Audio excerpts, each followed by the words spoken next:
I hate when people who start a stream go, "Is the stream going? Can people hear me?" So I just pretend, I just operate as if, just roll with it. That's how I feel. Wouldn't you agree, Johnny Million, who is at twitch.tv/Johnny Million and at youtube.com/it's Johnny Million? For the chat to let me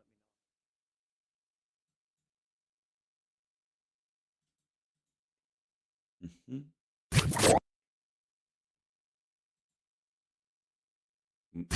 Ladies and gentlemen, can I please have your attention? And I need all of you. I got trigger happy with the buttons. Understood. And listen. Now, live from Chicago, the Hal Sparks radio program Mega Worldwide. I have come here to chew bubblegum and kick ass. Hal Sparks, actor, comedian, and multimedia personality. And I'm all out of bubblegum. Hal Sparks. All right, let's do this. Welcome to the show. Happy Saturday. Welcome, Johnny Million. How are you, my dear friend? How's your week going? How are you doing, man? I'm good. Considering we're on the brink of World War II and World War III, and in both of those, and according to Donald Trump, we are we're not fighting battles like World War II, but we're on the brink of World War II. While World War III, we're on the cusp, the brink, in the middle, if you really think about it. Mm-hmm. Of World War III. Now, I would argue that's where Obama got us. Yes, I would argue that the Terminator series lulled us into a false sense of security about what qualifies as World War III. Because I quite frankly think that World War III was the Cold War. It just wasn't, World War III wasn't a hot war. It was, because two of the biggest nuclear powers in the world nuked their own land masses incessantly for decades.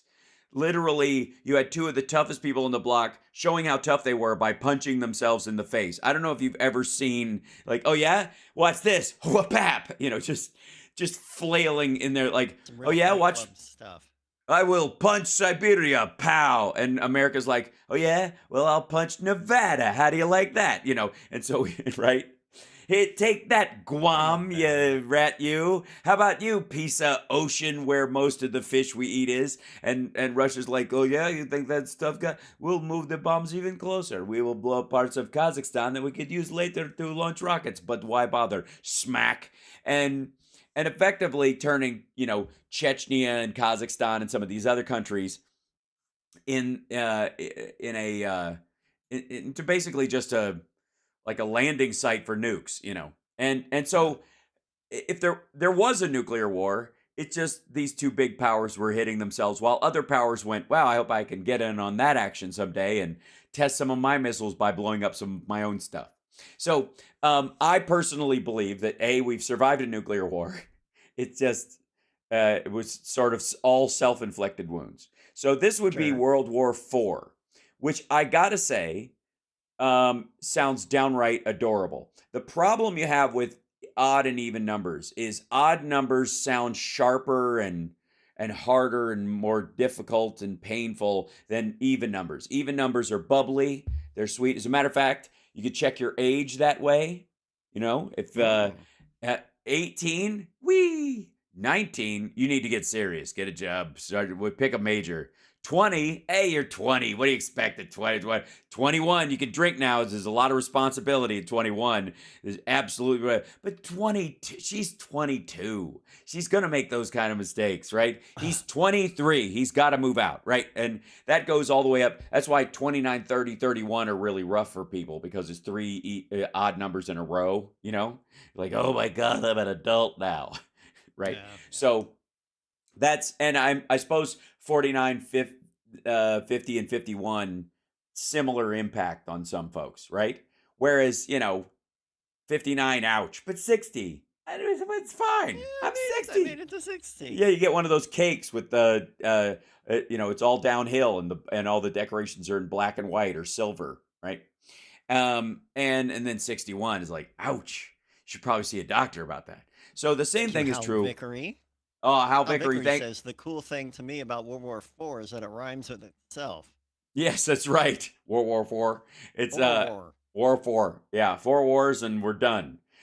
We've collected all 4. Yeah, at some point, I'm sure that world wars will be something like a yogurt card. You get 10 stamps, you get a free battle for free. But um, while this is supposedly going on, while World War IV is both here on the brink and also is other wars, according to Donald Trump, we really are dealing with the reality of two genuine wars going on, like the war between Israel and Hamas, and the war by the Russians against the Ukrainians, have a lot of parallels.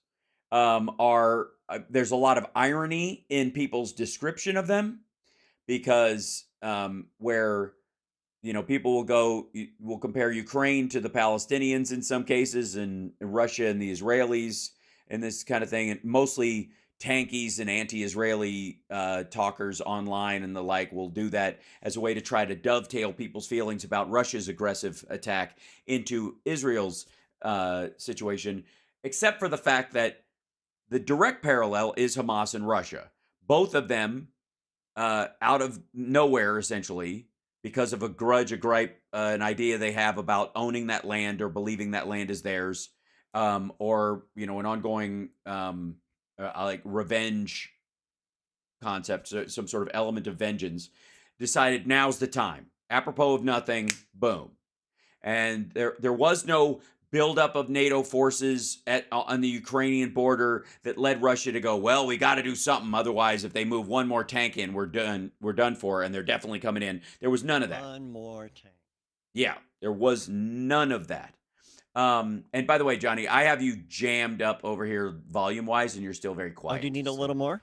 Yeah, I do. I need a little more. I got more. I got more where that came from. Throw some more my way, because it is adorably low. And how about now? Oh, that's pretty solid. That's rock solid. Thank you very much. All right. Yeah, it's much better. Of course, Hamas did the exact same thing Russia did. Russia, I mean, there's a myriad of parallels between Hamas's action in Russia. And this is, by the way, you can move the standard caveat of the average Russian, the average Palestinian out of the conversation, because there are either not enough of them that are against it in either group, or the power structure that has grown out of that has been built out of such psychosis that arguing it as some sort of well, it's sort of like this or it's sort of like that, like trying to create justice scales out of this is absurd, considering the actions of the people who are actually in charge of the bombs, actually in charge of the rockets, actually in charge of the attacks. So the Russians decided on a timescale of their own to attack Ukraine. They thought the war would be 6 days long and that they would just wipe out Ukrainians as an identity. That Ukraine, they've spoken about this many times on their shows. Ukraine does not exist. It is not a country. It is a delusion that some Russians have that live in the territory, and anybody who sticks to it has to die. They're not even tap dancing around this.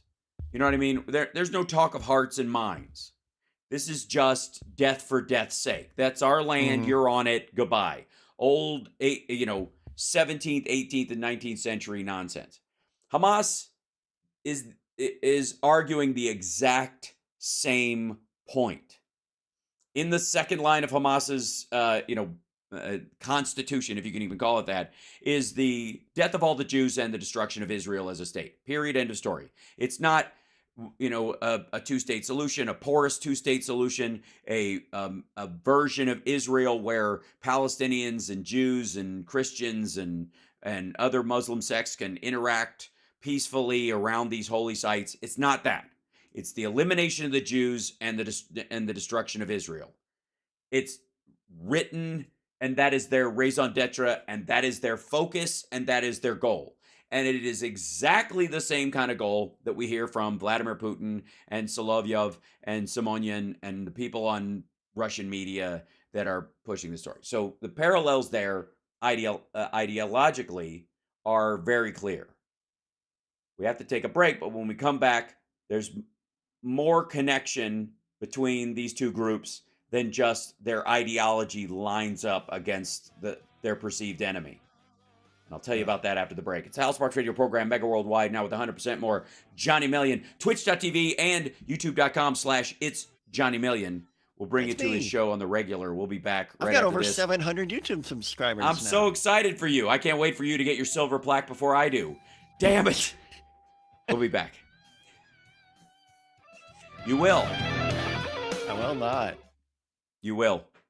Because I don't think so. Yeah, because your stuff is shorter and more palatable than my, giant diatribes. It is. It's music, and it's, it's very Music clickable. And farts. Well, yeah. I mean, the musicality of them, though, just saying, it might be an argument to be made.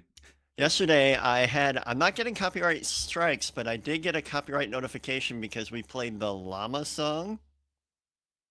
From I'd never heard the llama song. I played from 3 Monty different llama Python? songs.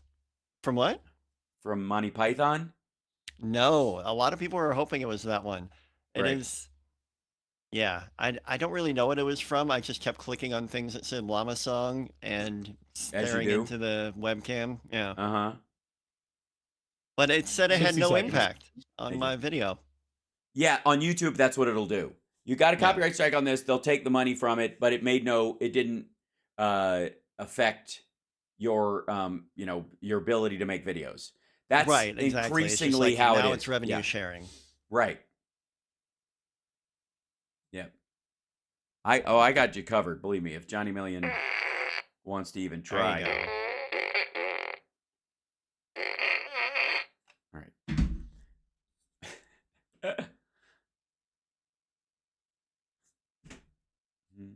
All borders are imaginary. No, they're not, Wes. Nope. They're no. I hear that refrain constantly, and I love you, but that's silly. It's like saying money's 7 imaginary. seconds. Right. Yeah. The concept. Mm-mm. Welcome back to the Hal Sparks radio program, Mega Worldwide. So many of us remember, of course, and Boston Brian's going to be joining us in the second hour to talk about the latest updates in Kiev around in Ukraine around Avdiivka, and the fact that it looks like the Russians have just run out of people that they're willing to run through an open field and just get mowed down by machine gun fire for the time being. They have started scooping up immigrants in their country, migrant workers, and giving them, charging them with fake crimes and giving them an option of going to jail where they know they'll die, or going to fight in Ukraine where they'll probably die, but they think maybe they can run away. It's just god awful, and it's a crime. It's a war crime, forcible conscription of migrants in your country. That's a war crime. Just saying. Anyways, so one of the things that stuck out about Russia's war with Ukraine is that the number 2 military in the world, Russia, which was, I suppose, there are direct parallels between China being the number 2 economy in the world, which we now know, thanks to yours truly and everyone finally coming around to what I've been saying, that's nowhere near true. And as a matter of fact, even the illusion that it is drives me a bit crazy these days. China's economy is somewhere close to the size of Japan's. And anybody who invests there right now is a maniac. Let's just go there. But on the Russian side of things, in terms of them being the greatest military force, except for the United States, which of course is, combination of the 6 largest militaries in the world together. Apparently, increasingly, that's a good thing, because we have all that stuff so we can loan it to our friends. But we'll get to that later as well. That Russia, in the middle of it, had to start running to some very strange bedfellows because they were running out of gear. And one of them was North Korea, and the other one was Iran. Now, they've denied that they're getting stuff from North Korea a couple of different times. And North Korea's denied that because they have a limited amount of stuff and they don't want China or Japan or South Korea to think they're going to run out of things by giving them to Russia. So they've got their own sort of security reasons for lying or obfuscating about what they're helping Russia with. Iran, on the other hand, was sending in these Shahed drones, right? These kamikaze drones that they could, just kind of print, because they're not that. I mean, they're basically a pile of grenades in a little, RF airplane. Like you ever see those guys who fly like Snoopy's Red Baron thing in the park? Johnny, you ever seen one of those guys? That is the equivalent of the mechanics of these drones. They look very militaristic because of their design, because flying in circles and running around isn't the point. The point is fly to a point. Maybe there's a camera on some of them, maybe not, but they hit the place they're going to hit and blow up, right? So, and they sound like they've got like a little diesel kind of motor in them, so they sound like a moped in the sky. And so they can be shot down with rifles and handguns, and they're not the greatest thing in the world, but they can make so many of them so fast that Russia can use them in certain areas to just, as anti-personnel sky mines. Think of it that way, right? Well, Iran, of course, is it's no mystery that Iran is aligned with Hamas and Hezbollah, and they have the same mission. All three of those groups have, and the Houthis to some degree, in northern Yemen. And where this idea that Iran directed the whole thing is, I find, a little childish in its descriptive, because you don't need to direct these people. It's kind of like the hiring at Fox News. When you hire somebody at Fox News, you don't need the editor to tell them to be a bigoted jerk, right? That's how they got the job in the first place, right? They don't need to be like, hey, here's your talking points. What, Biden crime family, Hunter Biden cracked something, the inflation is everybody's fault, and Trump is being persecuted.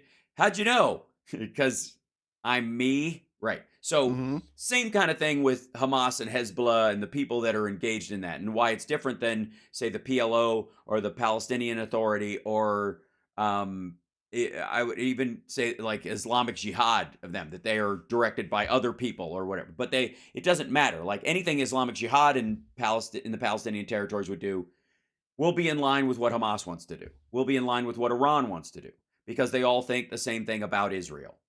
Okay. You don't have to direct them, but supplying them with arms and supplying them with training to some degree, for example, on how to accomplish it, there's definitely a hand in there somewhere. And so the Hamas built this fake little village inside Gaza where they could practice going into civilian homes and killing people. These were not mock-ups of military sites.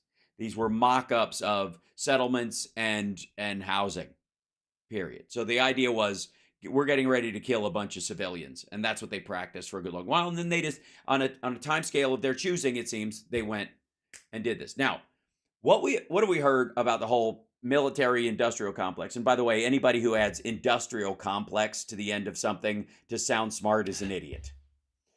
We've heard, like, the new guy who's running for, who just joined Phillips, who just joined the Democratic field to try and primary Biden, calls it the political industrial complex, which is just, I mean, talk about jumping the shark. Just get out of here. Anyways, the idea that one of the conversations you hear about this is who benefits?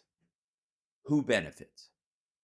Well, in this particular case, who benefits from Hamas attacking now? Now, Hamas, in their mind, anytime they can kill Jews, anytime they can kind of like maybe trigger a wider war that might end up in the destruction of Israel, there is no bad time for that for them. However, getting a kind of go-ahead from some outside force that, like, yeah, we're with you, especially in the area of Syria, for example, where Russia has an outsized control. Famously, Donald Trump ceded one of our bases to the Russians there so that we would be unavailable to protect the Kurds from Turkey on purpose. even though they helped us in the fight against ISIS. Anyways, in terms of, getting a phone call from Syria or from Iran saying, anytime you guys want to go, we're ready to back you up. If it, just as simple as that. Or this idea, that this wink and nod idea. The idea that it would come from, that Russia goes, hey, if you really want to help us out, trigger something happening in the Middle East, because America cares more about Israel than they care about Ukraine. So if we could just get them busy down there and have to argue why, the complexity of that situation is so rife with difficulty and pain, that could totally pull away attention from Ukraine enough to help us get a toehold. And since Russia's been talking directly with Iran and Iran talks directly with Hamas, this is not a complicated conspiracy, especially when you are dealing with three groups that don't care about human life. The Russian substructure, under Putin, is filled with a bunch of people who make decisions like this all the time, where they're just like cannon fodder, cannon fodder, cannon fodder. And Hamas does the exact same thing, using, civilians, the Palestinians, as human shields, specifically building their planning sites under hospitals, because and then if they're struck, even if the Israelis say, hey, we got to hit this place because we know those guys are there, what they basically do is just pull back. They don't let anybody leave. When the site is hit, they go and then film all the dead and go see what Israel does. Instead of saying, no, you didn't let people escape a fire. If a building is scheduled for demolition and you make people stay in it at gunpoint, it is not the demolition, it is not the demolition team's fault that those people died, especially if they were under the impression that everybody got the message and they would be out. So there's a huge mix of Russian murkiness in the background of all this stuff, and largely because they're trying to separate, divide the American people in their support of Ukraine and their support of Israel, and perhaps their support of and support of Palestinian civilians to be safe, and the genuine empathy of people about that particular issue. They want to scatter that out so that they can trigger the smoke 'em if you got 'em reflex. The idea that Americans are too intellectually and too morally lazy to care past a certain point, that at some point will go, not my problem anymore. It worked with Rwanda, and since then they have been, the Russians and others have been looking at the United States in terms of its military expenditure in the rest of the world and going, you know what, if we make it ugly enough, they're gonna leave, and that will allow us to do whatever we need. Look at Trump pulling troops out of Nigeria, for example. And that is the primary issue of the problem that they have, and it is a real problem for them, is that Joe Biden isn't buying it. Is that Joe Biden is lining up the Ukraine aid with the Israel aid, and also making demands of Israel about allowing Palestinian civilians to clear out of certain areas before they do certain things.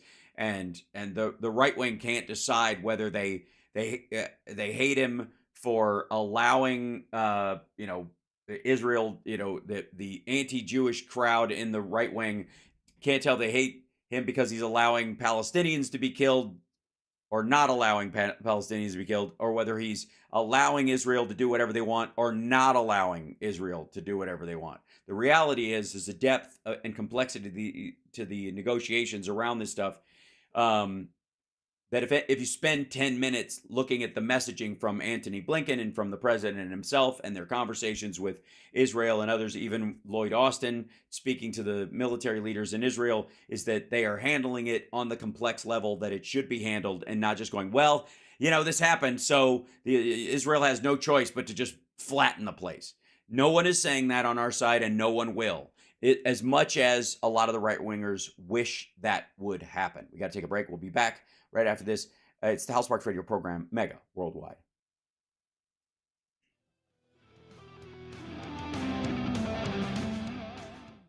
how would you please compare and contrast the treatment of the Palestinians in the Gaza Strip with the treatment of the Jews in the Warsaw Ghetto?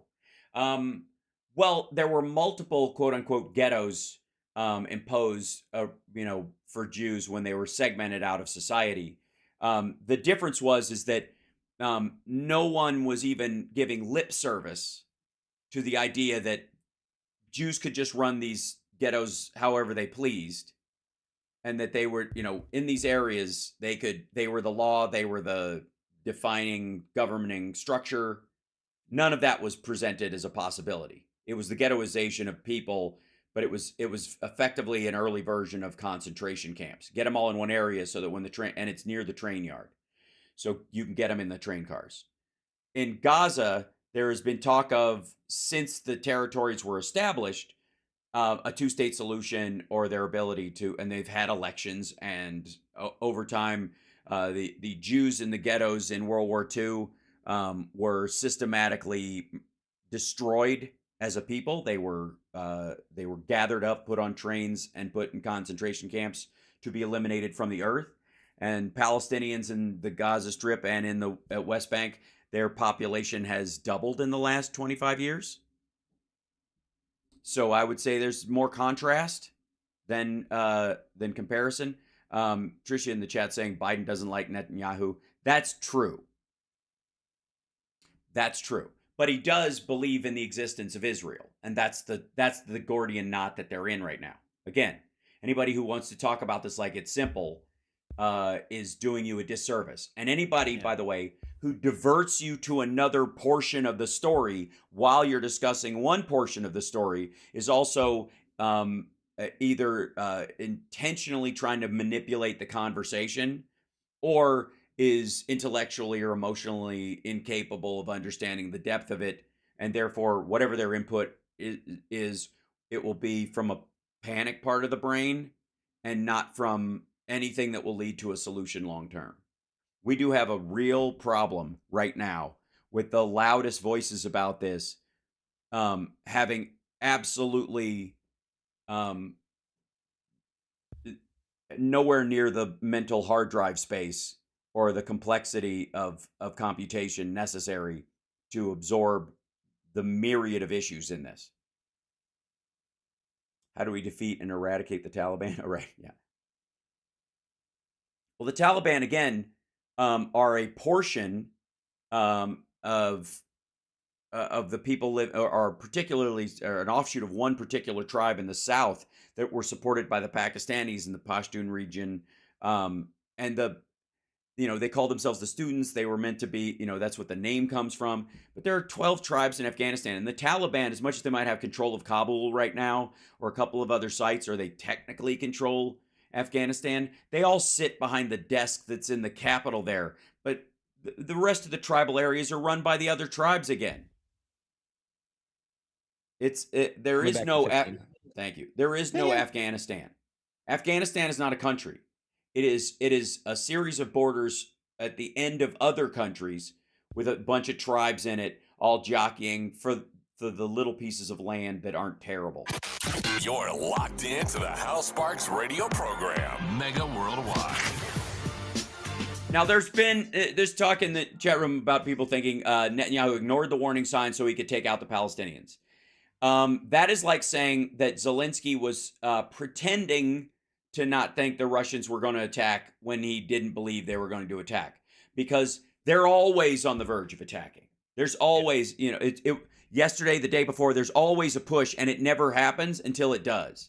And so what effectively Hamas did in this circumstance, if there was any timing around this that was material to the circumstances, was that Israel, caught up in the middle of Netanyahu's attempt to control the judiciary, had divided the Israeli people and got them all caught up in a political back and forth that was eating up not only all of the news cycle inside Israel, but was also distancing them from their biggest ally, the United States. Because I had a problem with what Netanyahu was trying to do to the judiciary. I don't know anybody who didn't. I thought, it sounded a lot like he'd gotten the idea from Donald Trump to turn the Supreme Court right wing, right? everybody who talked about that was the main talking point about Israel as a whole leading up to when this happened. So the back and forth again about this, and I have to say, like back in the day, Johnny Manning, did you ever watch the movie Zeitgeist? I don't think so. The internet movie or whatever. It starts with all the old Abrahamic religions steal everything from the Zoroastrians and Mises and Moses and Mises and Jesus and all the, and it ties them all together. And then it goes to 9/11 was an inside job, and it goes to the Fed doesn't really exist and it's illegal, whatever. And it goes, and it's spoken with a really calm voice, but it was one of the first like truly internet movies. It was all over the place. And when I watched it, I remember at the end of it having that kind of idiot's version of feeling smart after you watch something. You're like, wow, I just found out a bunch of stuff, right? And in retrospect, it is absolute garbage, but it is a great example of using minor truths to create a giant lie. So you take little things out of history and you poke them in and you go, because these things are true, this is true. Because these things, I put these three things together, that makes me feel smart about this, and then follow up. The next detail that comes out is complete, is a pile of road apples, but I'll take a bite because, the other stuff tasted smart. And that is a huge part of there's a seed of that movie in almost every conspiracy theory we've seen in the last 20 years. And so much of it boils down to this oversimplification of old guys in smoke-filled rooms making a decision about how the world runs. Which, beyond the fact that there are absolutely groups of rich people on the planet who would like the world to go a certain way, I'm sure, but they are in direct competition with other groups of rich people who would like it to go the other way, and those factions are at each other's throats about stuff or trying to outmaneuver each other to buy real estate and natural resources and corner the market on a bunch of different things, and most of them have moved away from the physical reality of trying to grab land that has oil or sugar or whatever on it to getting control of it via the stock market or some other means over the last 30 years. But the idea that there's this storyline going on, but that I see show up there's in major and minor versions of it. Look at how Phillips, the new guy who's running as a Democrat, and Marianne Williamson talk about the DNC as if the same people have been running it since 1961 without change, and they won't let anybody through. When you know what I mean? And when the most recent leaders have either been black or female, like the idea that they somehow have some skin in the game, no pun intended, to keep an entrenched power structure in place so that nothing moves is just, it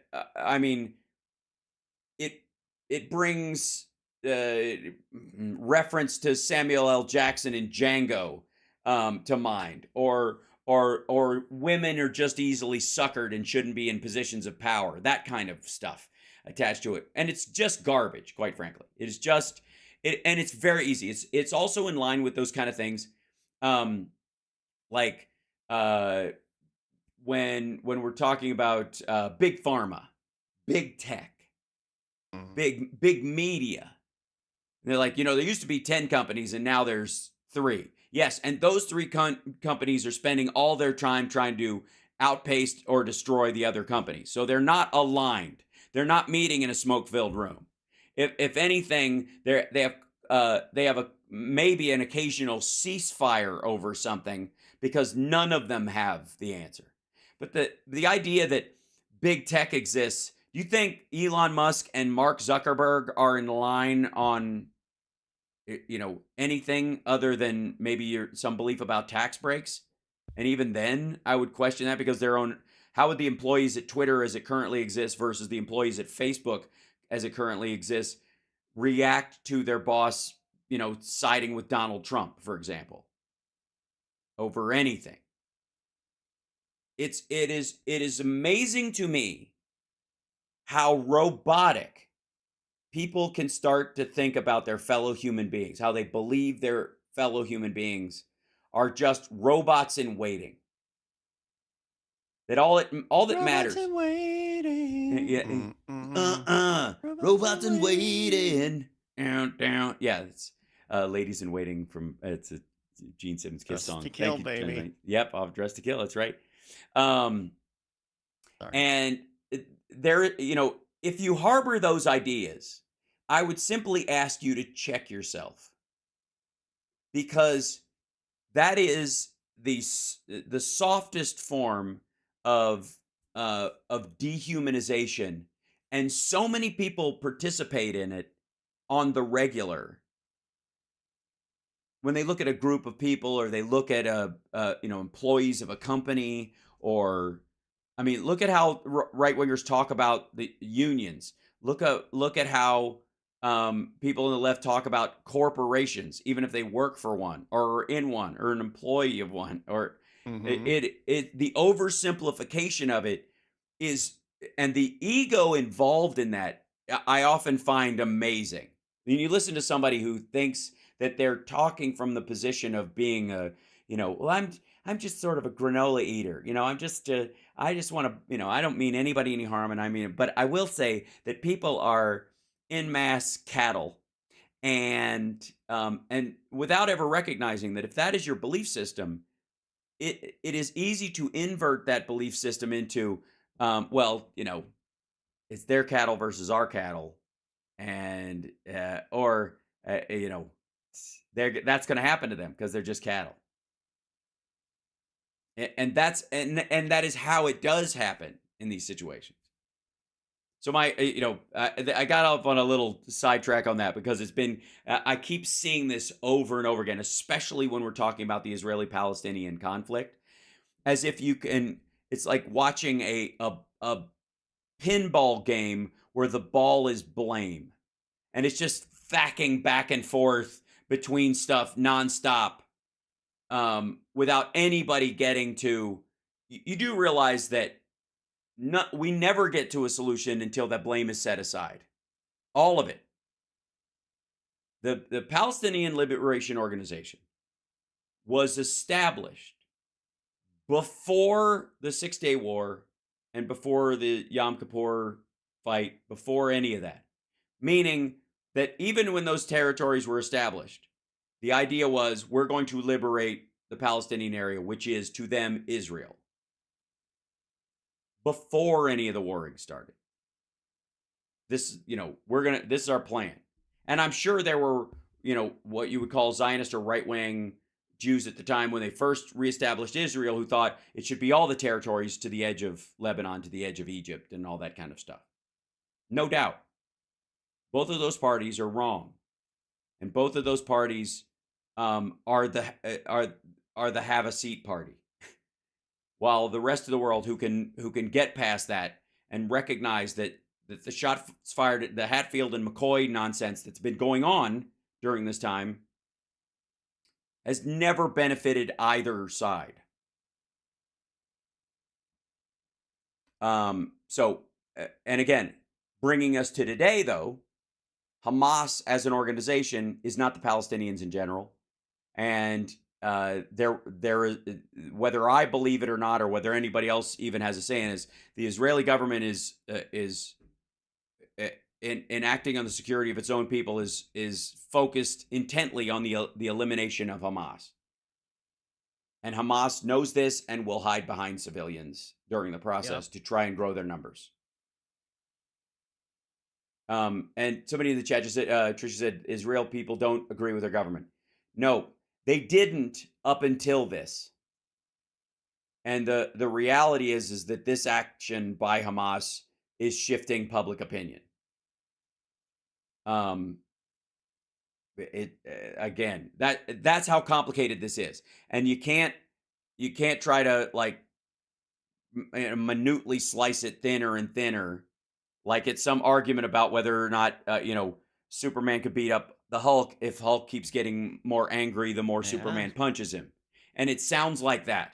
Like I said, the Hamas fighters who were yelling Allah Akbar when they were killing civilians at the music festival and setting fire to teenagers and that kind of stuff. Even if you believe in the religious freedom aspect of their like Orthodox Muslim belief, which is antithetical to Western values, it just is. It can't fit. No, by the way, no orthodoxy, religious orthodoxy, fits inside a democracy because it is built on the idea that there is no other way, and democracy itself is based on the idea that there are a multitude of ways. Everyone's welcome to their own unique mistake. But in this, they were yelling Allah Akbar with about as much religious fortitude as someone yelling "Get her done" or "Yeehaw." And I mean that seriously. Yeah. There was nothing about these guys who were like, finally, I get to show how pious I am in this. This is, the Arab countries have found a use for their school shooters. They gather them together in groups and they point them in one direction. That's how it works. And they learned that a long time ago. They use mentally ill people and mentally challenged people as suicide bombers all the time. It's their way of killing two birds with one stone.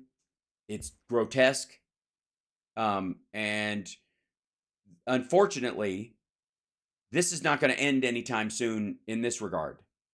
What the United States does have the ability to do, and what Joe Biden, I think, is doing very aptly, is riding that very complex line of Israel needs more Iron Dome stuff to protect themselves from rockets coming in, and the Palestinians need a way to get away from areas where Hamas is gathering around them to use them as human shields.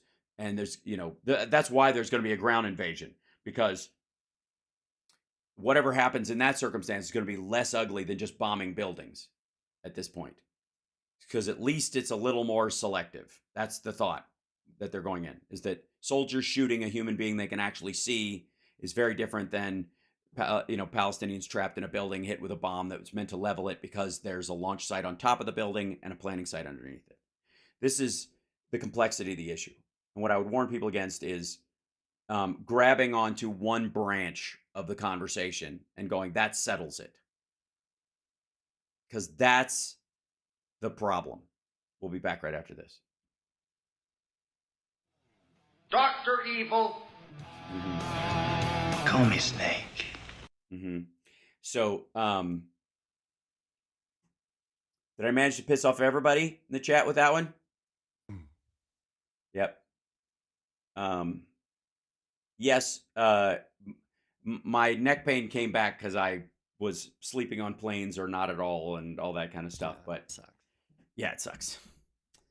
It's less than it was, but like yesterday, it was so bad. Like I thought I was going to throw up. It was really fun. Jesus, how? Yeah, it was bad. But the thing is, I have full mobility again, though, and that's the thing. Like I have nothing about this, so it's not torn. It's just spazzing. Yep. Get a Theracane? What's a Theracane? It's like a cane. You put the hook in the back. Use the hook of a cane. I think it is, yeah. And just drag on it. Yeah. I had been headbanging again too, so I probably did not let it. Yeah. No, why would that piss us off?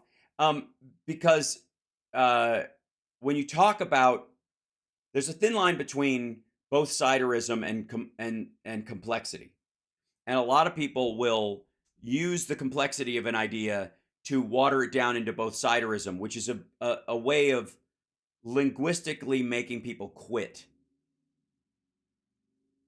Right? It is like, I don't know. That's what it's about. And I am trying to make people recognize the complexity of this issue so that you can grow your empathy about a group of people without having it watered down or taken from you. That's what I call it. Like what the Palestinians, are used for by Hamas is empathy rape. They rape your empathy. They take it from you. They misuse it. They take something good about you and they scatter it. They chop it to pieces. Are the carrier groups there to protect Israel? No. Carrier groups are there to protect U.S. troops in Syria and Iraq and the outlying areas. I know Tiger Bomb is fine. I think there's an infection in the muscle, so I think. Welcome back to the Hal Sparks radio program, Mega Worldwide. Welcome back to our little offshoot medical discussion during the break, and I love you guys for all that input. I'm just saying. Yep. Boston Brian's going to join us in the next hour to talk about what's going on in Ukraine right now, because we got to keep that on the radar and make people aware of what's going on and across the board. And there's a lot of stuff, not the least of which is this whole idea that, you know, that Putin was dead for like 10 hours and then he's not, and he shows up at a rocket facility and it might be one of his doubles, it might not. But the reality is while they seemed in a big hurry to make people realize that he's not dead, they really didn't push back on the heart attack thing. Not in any major way. As a matter of fact, they avoided the conversation for quite a while. And then they and then when the rumor came out that he was dead, they were basically like, hey, he's not dead. And then they made him, or a guy who looks a lot like him, walk around a rocket factory and not talk to anybody and just point at things. And then, you know, which to me says there might be something true about the heart attack aspect of this, which is, you know, considering the history of how Russia loves to talk about its leaders. You know, if they have the sniffles, they've got chicken pox. If they've got chicken pox, they have cancer. If they have cancer, they've been dead for 10 months. You know, like, it's just how it, you know, we already had the funeral. So we shall see over the next little bit. And he's obviously been in ill health and on steroids and all kinds of stuff as they keep him afloat during this. And I have to go, this kind of dovetails into the Donald Trump is under a lot of stress conversation. There's been a lot of talk, a lot of ageism about Joe Biden, a man who at his age is flying on planes to Israel and other places, getting up, you know, when the rest of us would be laid out with jet lag, having a chin wag and a conversation with world leaders, giving a speech, and then having to fly right back to deal with other stuff. And most of us would be like, I need 2 days off, right? Meanwhile, he's still back at it, and he's delegating what he needs done because he's surrounded himself with people who know what they're doing, who are capable, who he knows he doesn't have to micromanage them in everything that they do, and they can meet with their staff and it turns into something, as opposed to Donald Trump, who thought he could just dictate, micromanage what everybody did, and if they did anything remotely different, they were obviously a Democrat and used to get him coffee and blah, blah, blah. Like, it's just absurd. The idea that Trump came in with, I know the best people. And meanwhile, Biden kind of has the best people. Like, he's had a couple people that they've had to kick to the curb, but I think it's like there two of them. The dude who was stealing the luggage, the like trans activist guy who was in the nuclear waste like position, he was stealing people's luggage at the airport. He had kleptomania, so they kicked him to the curb. And then it turns out that the Iranian like envoy and a couple of his other people had been basically spies for Iran, and they were like, "Yeah, you got to go." Like those two guys, and that's a big deal, by the way. And that it's interesting that those guys get broomed, and then this happens. There's an argument that Iran says, "Well, we don't have an inside scoop anymore, so you might have to go now." That's another reason that could have triggered this. But ultimately, you know, 2 out of everybody, pretty small numbers as far as rotating cabinet goes. He's been pretty rock solid through the whole thing. Whereas Trump, it was like he had like everybody on his staff was white knuckling every day. They didn't know if they were going to get fired because they didn't even half of what he was asking for was illegal, and if they didn't carry it out, he was going to fire them. So do you resign in protest before to keep some semblance of, if you want to have a career in the future? Like, it's nuts. Anyways, so, but they talk about how much, age matters in this situation, and Joe Biden being old and blah, blah, blah. All right. There are a lot of, Rupert Murdoch. None of the people at Fox had a problem with him at 92 before he stepped down during his 80s when he ran the place. As a matter of fact, you could argue that it was during Rupert Murdoch's late 70s and 80s that Fox found its heyday, that he got better at running those things. And he also runs Sky News Australia and all these other places here. And those places, all of them, grew at the fastest clip during his late 70s and 80s. And none of them had a gripe about, oh my gosh, he's too he's too old to run this media empire, right? And in the immortal words of Indiana Jones, it's not the years, it's the mileage. And what Biden has shown is his ability to use his experience in these situations to kind of manage not only the people around him and get stuff done. Again, a bipartisan infrastructure bill, like Infrastructure Week, was a joke under Donald Trump, and Biden made it happen. Period. End of story. That in and of itself. Yep. The removal of lead pipes in this country that Joe Biden got done. He got it done. It's happening. It's already in process. It's going to save more lives over the next 5 decades than almost any other singular change you could make, short of single payer, which I think he's going to try for in his second term. That said, Trump, on the other hand, never good at picking a team. His own lawyers have flipped on him. We lost Jenna Ellis this week. They're calling her Judas Ellis because it starts with a J, and they're stupid. And then right after Jenna Ellis flips, immediately after, well, first of all, Sidney Powell goes back on the terms of her plea deal and may lose it ultimately. But what? Yeah, because she went on her Telegram and at speeches and still spouting the same garbage. And that's, you can't talk about the case and you can't talk about what it's about and all that stuff. That's part of it. But also, Mark Meadows is apparently cooperating with Jack Smith.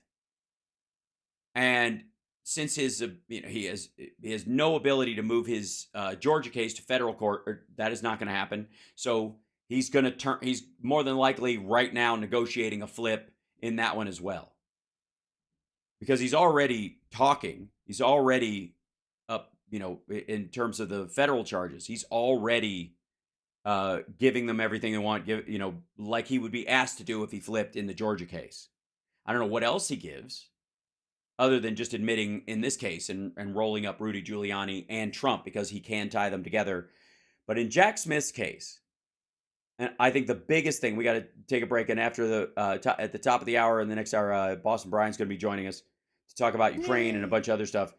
There is no point where, like, Donald Trump trusts anyone right now. The man has no friends, and his biggest freak out is that Ivanka is going to testify against him.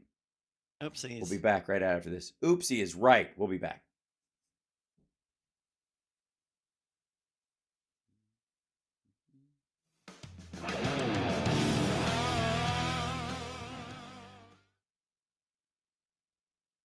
Yeah, this is let me see if I can show you this.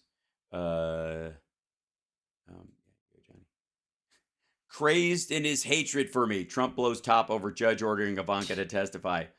Oh! Hold on, and then we'll bring in. Well, let's see. Brain will be joining us. Yeah, it took less than 24 hours after Judge Arthur Engoron ordered Ivanka Trump to testify before Trump lashed out at the jurist. Saturday morning, I truly believe he is crazy, but certainly at a minimum, crazed in his hatred of me. So it's temporary insanity. Yeah, here you go. My daughter, Ivanka, yeah, obviously not Tiffany, because you never let her anywhere near the family business, was released from this fake Letitia James case by the Court of Appeals. But this Trump-hating, unhinged judge who ruled me guilty before the witch hunt trial even started couldn't care less about the fact he was overturned. I also went on appeal on the statute of limitations, but he refused to accept their decision. I truly believe he is crazy, but certainly at a minimum, crazed in his hatred of me. The case should have never started, but now must be dismissed. Financial statements were low, not high, had a 100% disclaimer clause, banks were fully paid, on time, on schedule, never even a minor default. There was no victim except me. Any other judge in the country would have thrown this case out on day one. No, they wouldn't have. Not by any stretch. Oh. Continually called him, he's an out-of-control nut job who fined me $10,000 over a ridiculous gag order so that the publicity for the day could take over from the fact that racist James and the judge's star witness admitted lying to Congress on the stand. Case over. Case over. Oh, that's adorable. There's Brian. Hold on one second. Let me put myself in studio mode and get him in here. Let's do it here. And then I've got to take off down in here. Give me 1 second. I hear him making noise there. He's definitely there. Copy. And guest 2. That's all I do is make noise. Yeah. You and Johnny. I feel like you guys could start a jug band together. Johnny's noise is a little more beautiful than my noise. Oh, that's very sweet. Is it? Aww. That's adorable. There we go. Now, and then I'll add a Boston Brian text on this. And then we'll bring in the thing. And then I'll try to put Rip Portland under you. There you go. Okay. Bring this down under here. And we transition. And then everybody's there. Hey, look at that. I just got to move you over. That's fun. Because you're... let's see. Hold on. I got to get out of here. That's my best half anyway. You can it is. I was going to put a mirror effect on it. You know what I mean? One of those. Hold on. Let's see. Where you're like, oh my God, you look oddly symmetrical. Hold on. No, it's because Johnny knows this. It's because Phil lists to port. You know what I mean? Like he leans to the right in it. You were doing that in your show yesterday or the day before. But that's because I don't have a green screen on that one, and I'm in this little box because that's the studio in LA and it's in the garage, and if I lean too far this way, there's not enough green screen. So it's amazing that you make it work on the road wherever you go, traveling as much as you do. Yeah, so anytime you can just get your face on camera, it's a success. Yeah, I agree. Considering what I'm ice skating uphill against. So we'll talk about a couple of things in terms of the Putin death rumors to some degree. I believe the heart attack. I don't believe that there's a body double and that he's dead, but I do believe he had a heart attack or a seizure. It sounds more like to me that he had a seizure, maybe from his medication that he's been on for whatever the hell's killing him. And then Avdiivka obviously is a major part of this right now, and then of course Mike Johnson and Phillips. We can talk about all that stuff. Yeah, I mean, the Russia's response to it has been pretty spot on what you'd think if something did happen. Totally. Yeah. Do you know what I'm saying? Like the way immediately they he's fucking dead. That did happen. Like that's they're pretty much reacting that way, which is he sounds dead. Some sort of weird vibes. Like something did happen. Not really sure how bad it was or what yet, but right. It was like all the Khrushchev stuff. Thank you. Back in the day, that Khrushchev had this thing where he was like he always was a little ill, and they're like, nah, he's been dead for a while. Like, and they were just trying to figure out a way to tell people, which is very Soviet. The Chinese did too. I mean, Li Keqiang's death this week. You're listening to the Hal Sparks radio program, Mega Worldwide. I've had people walk out of me before, but not when I was being so charming. Video streaming at halsparks.com. I don't care for you or for the putrid sludge you're troweling out. Damn puss-faced little pimp stick. True progressive talk. Might be a good time for you guys to give up. Ladies and gentlemen, welcome to the show. It's Hal Sparks Mega Worldwide, now with 100% more Johnny Million and Boston Brian joining us. As you guys? Yeah, good. And we're flying the Ukrainian flag on the show today because of what we'll talk about. Because I know you and I probably obsess over this more than almost anybody except Philip Ittner, because he's actually there in the country, right? But and part of it is, I'm sure you chuckle every time Donald Trump says, this isn't the World War we're looking at, isn't like World War II with like tanks and guns and da da da. And you're like, that's exactly what's happening. There's so many parallels between what the battles that are going on in around Avdiivka and other places and World War II that it's almost embarrassing how close it is. Yeah. I mean, there's almost World War One aspects of the battle going on. Certainly the Russian gear. And it's so funny that you say that, because literally I was just thinking that, because I was just trying to put together a video for Midas Touch, and I was watching, clips of his latest speeches, and it's like, when he says that, it's like, does he not know that's exactly what's going on in Ukraine? No, he doesn't. He doesn't even know that's what happened in World War One. He thinks he thinks we took the airports in the Civil War and the Revolutionary War. Yeah, we rammed the ramparts. We took over the airports. We did everything we had to do. But literally, there is trench to trench, like World War One style fighting. There is I mean, we saw the recent video of the 1930s truck that Russia was using to transport crap. Oh yeah. I mean, yeah, right. And we saw earlier on in the war, we saw them using Katyusha rockets based off of U.S. models trucks that we were giving them and supplying them during World War II. So you know how old those are. I mean, it's you know what I mean? I gotta think like that idiot saying it's ridiculous. It's almost like I at this point I'm like, are they just sending in stuff they can get tires for? Because that seems to be it. Because they let the tires rot on all their vehicles, and you like that's the one thing to watch for if you watch The Last of Us or any of these kind of future movies where everything's broken down, like World War Z or any of these things. If a couple of years have passed, the tires are going to be flat. If 5 years or 10 years have passed, they're gonna break apart in your hands, right? You're gonna touch them, they're gonna turn to coal powder. So the idea that like Russia's like, time to start the war, and then they're like, the engines don't start, the tires are flat on these armored vehicles, and God knows how many parts were sold out from under them. Right. That's and they were using the they had the rubber on the tanks as the ERA, the explosive material on the outside of the tanks that's supposed to dissipate some of the charge that on an incoming missile or something like that. So they were having Ukrainians break that stuff open where it's supposed to be a certain material that they use, and it was literally just chunks of rubber inside that, like that was supposed to have some sort of effect on an incoming law or any type of handheld rocket. Yeah, well, and I'm just gonna laugh at Johnny Million laughing at how you say the word rubber, because I saw it happen 3 times. I saw it 3 times. It was like he was having Porky's flashbacks. So, yeah, I will say, let's touch base on Mike Johnson too before we get into our first break or whatever, because I know that the back and forth conversation about this guy is that it sounds like how they used to talk about John Kerry or anybody else on our side, which is this the most left-wingy person that's ever been with the left wing. And ultimately, do they turn out to be that man? Not man, maybe not. Ultimately, he's going to be the Mitt Romney of the House, and they're going to hate him.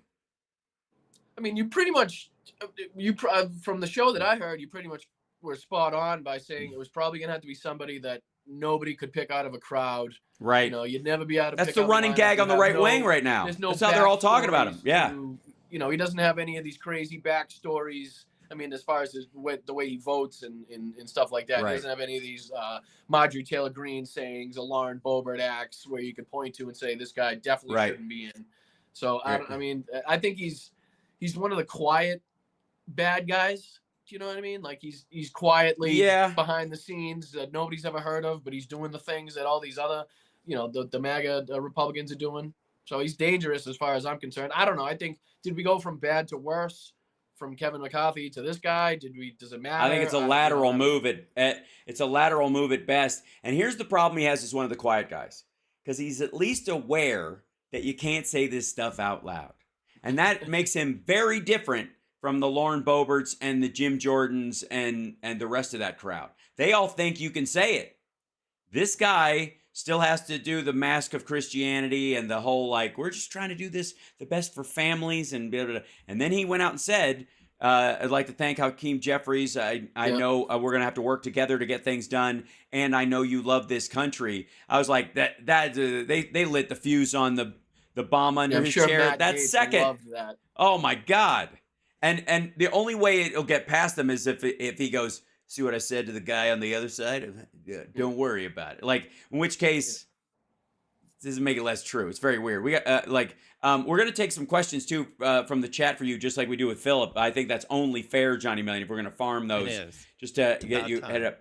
But there is a apparently the Free Dummy Caucus has already told Mike Johnson that they don't like the direction he's going, and that if he tries to do a CR or whatever, or a temporary spending bill that's not a total overhaul of the government, they're going to go after him too. That same rule is in place that was in place for Kevin McCarthy, that it was, only takes one slip up basically for you're basically on thin ice the moment you become speaker, because that one time you mess up and the Freedom Caucus doesn't agree with something that you're saying, doing, or voted for, you're out. You know what I mean? Or you start this whole process again. Yeah, you got 12. He's got 12 appropriations bills. They have to pass it, and the only way you do that is you put it in an omnibus and you pass the whole thing. Because if one group can hold another piece of it hostage, nothing gets moving. And there's certain elements of the Republican Party that don't mind. That's how they want it to run. They want the whole place to lock up, so they're hoping it all freezes. That said, and this may be why Matt Gaetz and his crowd want that vote. They want him to vote on all these pieces because they know it will just throw a monkey wrench into the system. But it looks like he's going to move to pass a short-term, continuing resolution type of spending package to push it to January or even April, so that they can, quote unquote, get their act together and put their bills together and start voting on them or whatever. I got news for you. I think the same stupid crap is going to happen. They're going to have the same committees that they had before. They're going to get back to yelling about, James Biden and Hunter Biden and Shemp Biden and Zeppo Biden. And then they're going to look up and you're like, oh my God, it's April 1st. You're like, the hell? Where'd the time go? Because half of them don't want it to run well. And the other half don't know what running it well means in the first place. Well, that's what they're up against. They're up against trying to look like they're getting stuff done, as opposed to without getting actually stuff doing done, it. and then Joe Biden gets the credit for something that gets done. Do you know what I mean? It's like they're playing this hugely dangerous political game with the lives of the American people, and it's just they're holding basically everything in government as hostage to make sure that Joe Biden doesn't get credit for anything, and they have ammunition to say, look, nothing's getting done, blah blah blah, but it's because of them that nothing's getting done. You know what I mean? So it's like this whole circular logic where I'm going to stop it. I'm going to start the fire in the house, and then I'm going to sit back and wait till everybody starts, scrambling over themselves to put it out. And then I'm going to come out and be like, whoa, what the heck? I'll put it out myself and be like, oh, look at the hero that I am because I just put out the fire that I started. It's like, it makes no sense to me. I don't know. Well, and that's also like more what you'll see, like Chip Roy seems to hold that role more than anybody else, which is behind, in these committee meetings that they're having, being, siding with Matt Gaetz for a mess. And then coming out and going, look, we're just trying to find, Matt obviously is doing his thing, but we're trying to find a stabilizing factor in this that will bring it up. And he doesn't mean it at all, because when they pin him down, he wants the exact same thing Matt Gaetz wants. Right. Andy Biggs is another one as well. And he said, Andy Biggs said, I don't even want to think about something lasting until January or April. That would be folly. I don't believe I'm the only one. And then Andy Ogles, because they're the Andys, he goes, there will need to be some conservative victories in there, to make it palatable. We got some rules up here on the rock. He goes, we're going to need some conservative victories in there to make it palatable, border some sort of cuts. Like, he just needs a sales pitch for his extremist voters so that he doesn't get primaried because they have cultivated an audience of lunatics. It's just words. All they say is Yes. buzzwords crammed together to Yeah. try to make some sort of feelings come out of their voters, their base. It has no, like, their sentences are not sentences. They're just rage poets. You know what I mean? It's just, how many buzzwords can I get out of my mouth in this 3-second clip of Manu Raju running up to me in the halls of Congress, and so I can skirt along without, you know, having said something stupid on camera. It's ridiculous. It's just like yelling pus at people walking by, and or going, "Hey, you ever bite into a lemon? Like peel the lemon back or whatever, and then seeds and all just like I just bite right into it, let it feel it wash around your mouth, and you go, you're salivating now, aren't you? See, I did something. My day has been productive." That's it. Like, I made someone salivate against their will. We got to take a break. We'll be back right after this. We will have questions from the chat for our dear friend Boston Brian, who you can find on the Midas Touch Network, and he puts videos out on there. He's still on TikTok until I'm able to excise him from there. But we're expanding his universe bit by bit. It was a pleasure to see you the other night too, by the way. I know. In person, he came to the Sexy Liberal show. It was fantastic. So much fun. I got an improv joke in there that came out of nowhere that seems to be the hit of the show, according to everybody. Melania on a Roomba.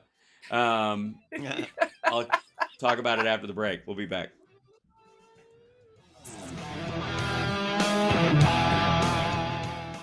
That, yeah. That Any somebody questions not about the Red Sox or his accent? We don't. Well, that's can all we I talk got. about the Bruins? Let's talk about the Bruins and not the Red Sox. How about that? All right. I don't need a look. We've got enough war in the world right now. We don't need any more strife. No, but it was the show the other night. questions. Oh, sorry, Johnny. Go ahead. Yeah. bud. No, I was just saying no sports questions. Yeah. Yeah. No, but the show was amazing. It was a great time. Yeah. Mel and I, my girlfriend and I had an unbelievable time. It was a pleasure to meet you. It was a pleasure to have dinner before and actually get some time to speak to you, because I literally had to stand in a line after the show to say goodbye to my buddy. Yeah, I know. I mean, I'm like, You know, I'm like, where do I buy the tickets to say bye to Hallie?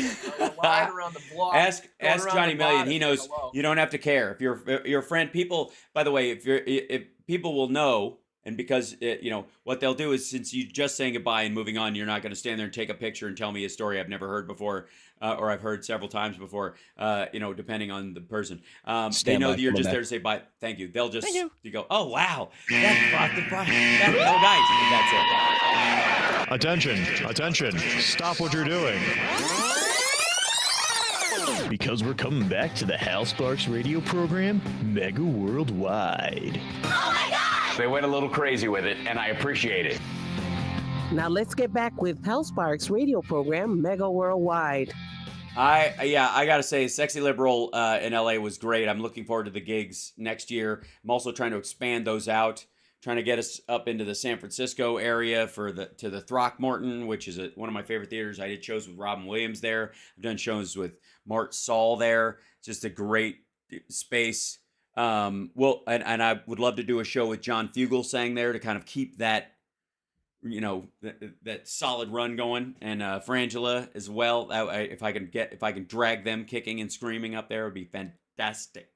Might need a Boston accent out there on the West Coast somewhere in that show. Absolutely. You can come out here and teach classes, to anybody who wants to audition for a Matt Damon movie. So, please come to Denver. We will come to Denver at some point. So Speaker Johnson, I think I can't talk about his name without having Big Lebowski flashbacks, but radio, Hal, radio. Yeah, I know. And it's very difficult. That's just your opinion, man. That's interesting. There's a myriad of things that are not just obviously Johnson in this particular. I can't do it. It's gonna. But the fact that he's basically got a shelf life too. I'm not concerned about this dude, and he's only got two ways out of this. One way is to side with the maggots entirely and keep the position, because they're the ones who will scuttle everything and not get anything done. The other side is to play faux Christian and distance himself from Donald Trump and the skeeviness of Donald Trump and the Jan 6 stuff by going, well, that was then, this is now. I've moved on. Yes, the election was won, and we just did it. And totally, that's the day Matt Gaetz stands up and goes, motion to vacate, right? But maybe there's more of a backstop if he's an honest player to keep him in the seat. From whether it's a dozen Democrats that are given permission, by Hakeem Jeffries to go, this will mess with him. You guys can vote for him. Vote to keep him in there. We'll make a deal. And then just watch them just, oh my God, the Republican infighting from that is. So far as I've seen, he hasn't mentioned Donald Trump at all that I've seen. Nope. So. No. There's interestingly enough to that, because anybody else would have, I'd like to thank the great leader of the Republican Party, Donald Trump. Yeah, right. Well, and he hasn't done it in interviews either. It hasn't been. It's one thing to not say it on the floor because a lot of people avoid that. Right. They'll even say the former president without, so they don't have to say his name, so people think they're talking about Bush or sort of Cheney, if you believe the sock puppet theory, But they definitely don't think that, like he's not brought him up in any of the post I'm now the speaker interviews that I've seen, which you're right, is very telling. Very telling. And again, does this guy's identity as a maggot mean more to him than his identity as a Christian? And that's a tough one, right? Because they don't necessarily overlap the way the maggots would like to think. Or at all. Yeah.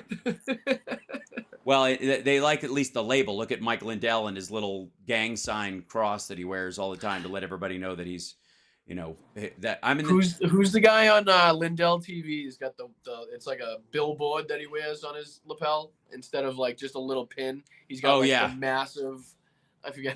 It's comical though. Yeah, it's not Brannon Johnson. The Brannon is the other guy there. Yeah.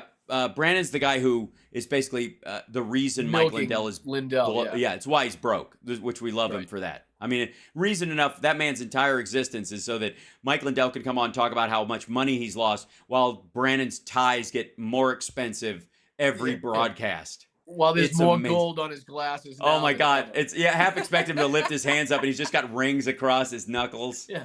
Oh, so good. He's got a Gucci little, what do they call it? I don't even know what they're called. I'm not that rich. Pocket square. He's got a pocket, kerchief. Yeah. He got a matching tie clasp and cufflinks. And when he reaches for something, Mike's all disheveled. Yeah, ones on the other side of the table. Back in the crack apartment that he was in when when the other crack addicts were like, "You're the one who pays for this place. We need you to get clean. We're gonna keep smoking crack, but you've got to stop." Yeah, we really do need a place to crack, so we're gonna have to ask you to stop, please. Yeah, that's exactly what happened. Jesus helped him out, and Jesus came in the form, as he often does, in the form of your fellow crack smokers. But this is. Let's talk a little bit about Trump's trial stuff, because the gag order aspect of it and the freedom of speech aspect of it, I have my feelings about it. Your thoughts? Boston Brian, take it away. It's just the monetary damages. I don't think are really going to do anything to dissuade him from. Right. Because you saw, I don't even know if he's doing it half the time, or he knows that he's doing it half the time. Because you heard the reporter ask after, "Who were you speaking about? Were you speaking about the clerk?" And he's like, "Oh, you can see it in his face, like, oh crap, like I did say that, didn't I? Like, no, I don't know who you mean that I meant that I thought I meant. It's right." Like, I don't even know if he knows it's coming out of his mouth half the time, but that goes to the age question. Monetary damages are really going to dissuade him from saying anything until it's really. Whoopi Goldberg said last week, like you need to charge him $10 million or he won't even notice. I don't think so. I think this guy is so broke and so aware of how cash poor he is that every dollar freaks him out. It's why he bought piles of fast food for the sports guys who came to the White House. You know what I mean? Like, I'm not gonna. Wait a minute. How much are burgers from Hamburger Hamlet? Just go to McDonald's. That's a lot. It's like getting a bunch of steak for a bunch of vegans. Oh my God! The only thing worse than being a former billionaire is being a fake billionaire. No, but it does say something that he's you can tell how focused he is on this particular case that has to do with his finances, how wealthy people, attributed him to be, as opposed to, say, I don't know, the stealing of top secret classified documents from the United States government that could have some serious ramifications for him, or any of the other cases, to that matter. But he's really focused the majority of his time, energy, and attentions to this one civil case that he's already lost, I might add. You know what I mean? It's just really now what the monetary damages that he has to pay are going to be. And he's still trying to, you saw him bust out of the courtroom the other day like a little petulant child, storm around, looking and wait until one camera pulled up so he could say, oh, this case is over. The judge should dismiss it right now. Yeah. The witness just said the case. Yeah, like, Michael Cohen said I never told him directly. Michael Cohen said I used mafia language to talk around stuff instead of ordering it directly. And anybody, unless you go, anybody who ever said, like, I don't know, I just wish my ex-wife would go away. And you can't, they've been convicted because they hired someone. Here's $10,000. Boy, it'd be really nice if just no one, including me, ever saw her again. Like, that's the Trump argument. But then to have the cojones to come out there and be like, the guy is a liar. Michael Cohen is a liar. He lied for you, dude. Yeah. He's a felon because of you. Yeah, they were your lies. For you. Yeah, when he calls him a felon, it's like, do you know why he was convicted, dude? Yeah. Hello? Yeah. Why? Like, what are the reporters? As a reporter in that situation, I'd have to be like, I can't believe the words come. Like, sir, he worked for your organization. Well, that's the thing. For you. You're pretending that the people there aren't just the recorders, because you don't know when he's going to come out. So they don't send down like their Johnny on the spot, reporter to stand there with a microphone going, we're outside the Donald Trump courtroom any moment now, like they did back in the, every other decade. But they do when he shows up and he leaves, though. You know what I mean? They know he's going to get something out of his mouth. That's their guy. And so the guy, who's there is feeding those questions. I would argue that I don't even believe that guy who's asking him those questions works for any newspaper anywhere. I don't see those quotes showing up except in other people who overheard them. I think you're right. Or the recordings. Right, because he's always giving those softball, teeing it up just so he can get, something like a prepared statement out type of question. Haba's firm paid the $15K. And I think what they're going to do is bill him for it if they ever get paid. But the idea is that I think they paid it because if you don't, you go to jail. And they paid it on his behalf because he won't pay it. The other thing is, does Donald Trump have a bank account anymore? As a man, as a human being, as an individual? I doubt it. I don't think he has a personal bank account. I think everything is his business. And his business wasn't fined for breaking the gag order. So how do you thread that? How did your company write a check for a law you violated? And the company's not on the hook. The other, whoever your loans are from or your investors in other stuff, they don't deserve to be on the hook for money you had to dole out. There's a statement at the top of the page that says, don't believe anything that's written, not a damn thing that's written in this whole thing. Don't believe a word. Look at me. Look at me. If you believe this, Punham, you're an idiot, is basically the argument. Does this look like the face of somebody that can tell the truth? Right. Do I look like I've ever told the truth ever? And here's the thing. This is the part that that people keep missing. And then we're going to take a break. And we'll come back with some chat questions. He attached to his own assessment a fraudulent assessment from another company.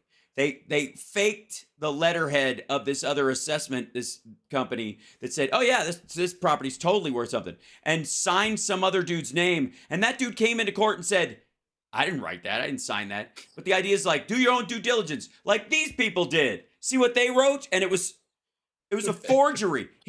They forged documents.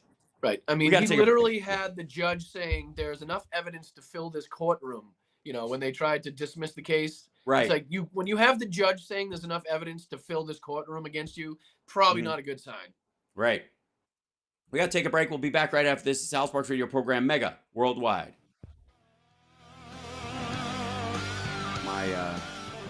I'll be right back, gentlemen. Can you not hear me? Hold on. Can you not hear me? Don't shake more than twice. I can hear you. I'm going to shake as many times as I like.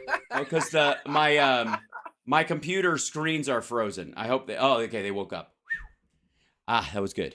I could see literally the scare in your face for a second there. I was wondering what was going on. Yeah, it just stopped. Yo, officer, do you believe this? It just stopped, man. It stopped. You got some jumbo cables? Give me a jump. Why don't you guys break out some ID? Hey, don't I know you? No, man, that ain't me. I'm from Buffalo. It was such a good. I can't believe I actually got to meet Phil the other night. I wish I had more time with him. You know what I mean? But at least I got to say hi and shake his hand. Right. Well, if you wanted to be his, if you wanted to be Malcolm's chauffeur, you could have done that because that's what he did most of the day. Really? Day before. Oh yeah. Yeah, I was gonna get over to try to see Glenn Kirshner at the end of the night too, but everybody had their own separate lines going on, so I just. I didn't expect the show to be that long. It was awesome. When I got out, I looked at the time. I was like, wow. Oh yeah, it's a lot. 3 hours of pure entertainment. It was awesome. Hey man, we got it's a lot of it is is after the fact. Is the question and answer thing because that's kind of malleable and whatever. And we always, no matter what the theater is, we always shut it down. And it's usually me. Like Steph's already bailed. Frangela's gathering their stuff up. John and I are loitering in the lobby talking to people. Beautiful venue too. It's great. Yeah, the Saban. And Haim Saban gave me my first recurring gig in showbiz. He Treasure Mall, the video, the game the game show that I hosted was a Saban property. And that was before he bought Power Rangers. That's how he became rich, and that's how he owns half of the. It would we obviously would have stayed a little bit longer if we didn't have to drive back to the OC. You know what I mean? It was a little kind of a hike at the end of the night. Mm-hmm. And also, hi Mel, if you're watching, I miss you. I wish I was still in California. Aw. California. Yeah. Had balls bagging. I literally had dinner with Hal Sparks the other night. Yeah. And my other favorite person on the entire planet. Mel. And your girl. So, yeah. It was good. I know I'm only on 1 day a week. I get it. I'm going to have to jump on GarageBand and start sawing something together. This is the Hal Sparks Show. Wow. And a guitar note, and then progressive, and all. Yeah, it's going to be good. Hey, Hal, did you mean something like this? This is the Hal Sparks Show. Wow. And a guitar note, and then progressive, and all. Yeah, it's going to be good. The Hal Sparks radio program, Mega Worldwide. Yeah, it's going to be good. Welcome back. We got our dear friend Boston Brian joining us right now, and Johnny Mellion he's out on cat duty right now, I think, and I mean that literally. So we got to talk a little bit about Ukraine, just because I want to address these things. One of them, I think, is the anti-mining ship that blew up in Sevastopol. I don't know if you heard about this story.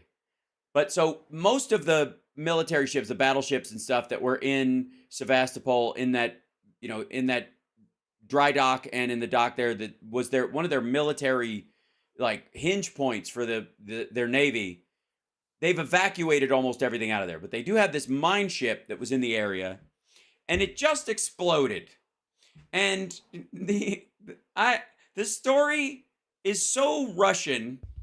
I can hardly comprehend it. So there are no mines in those areas unless Russia put them there. Yeah, and in this particular case, he's going to bring a copy.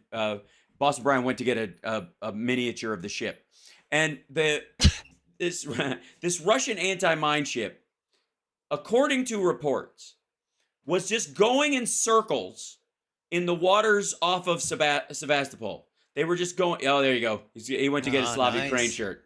Very nice. This is so fun. Russian warship. Oh yeah, I can't repeat that on the air, but that's it's good.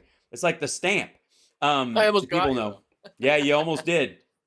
So this Russian anti-mine ship is for no particular reason, insofar as I can find, just going in circles off the coast of Sevastopol.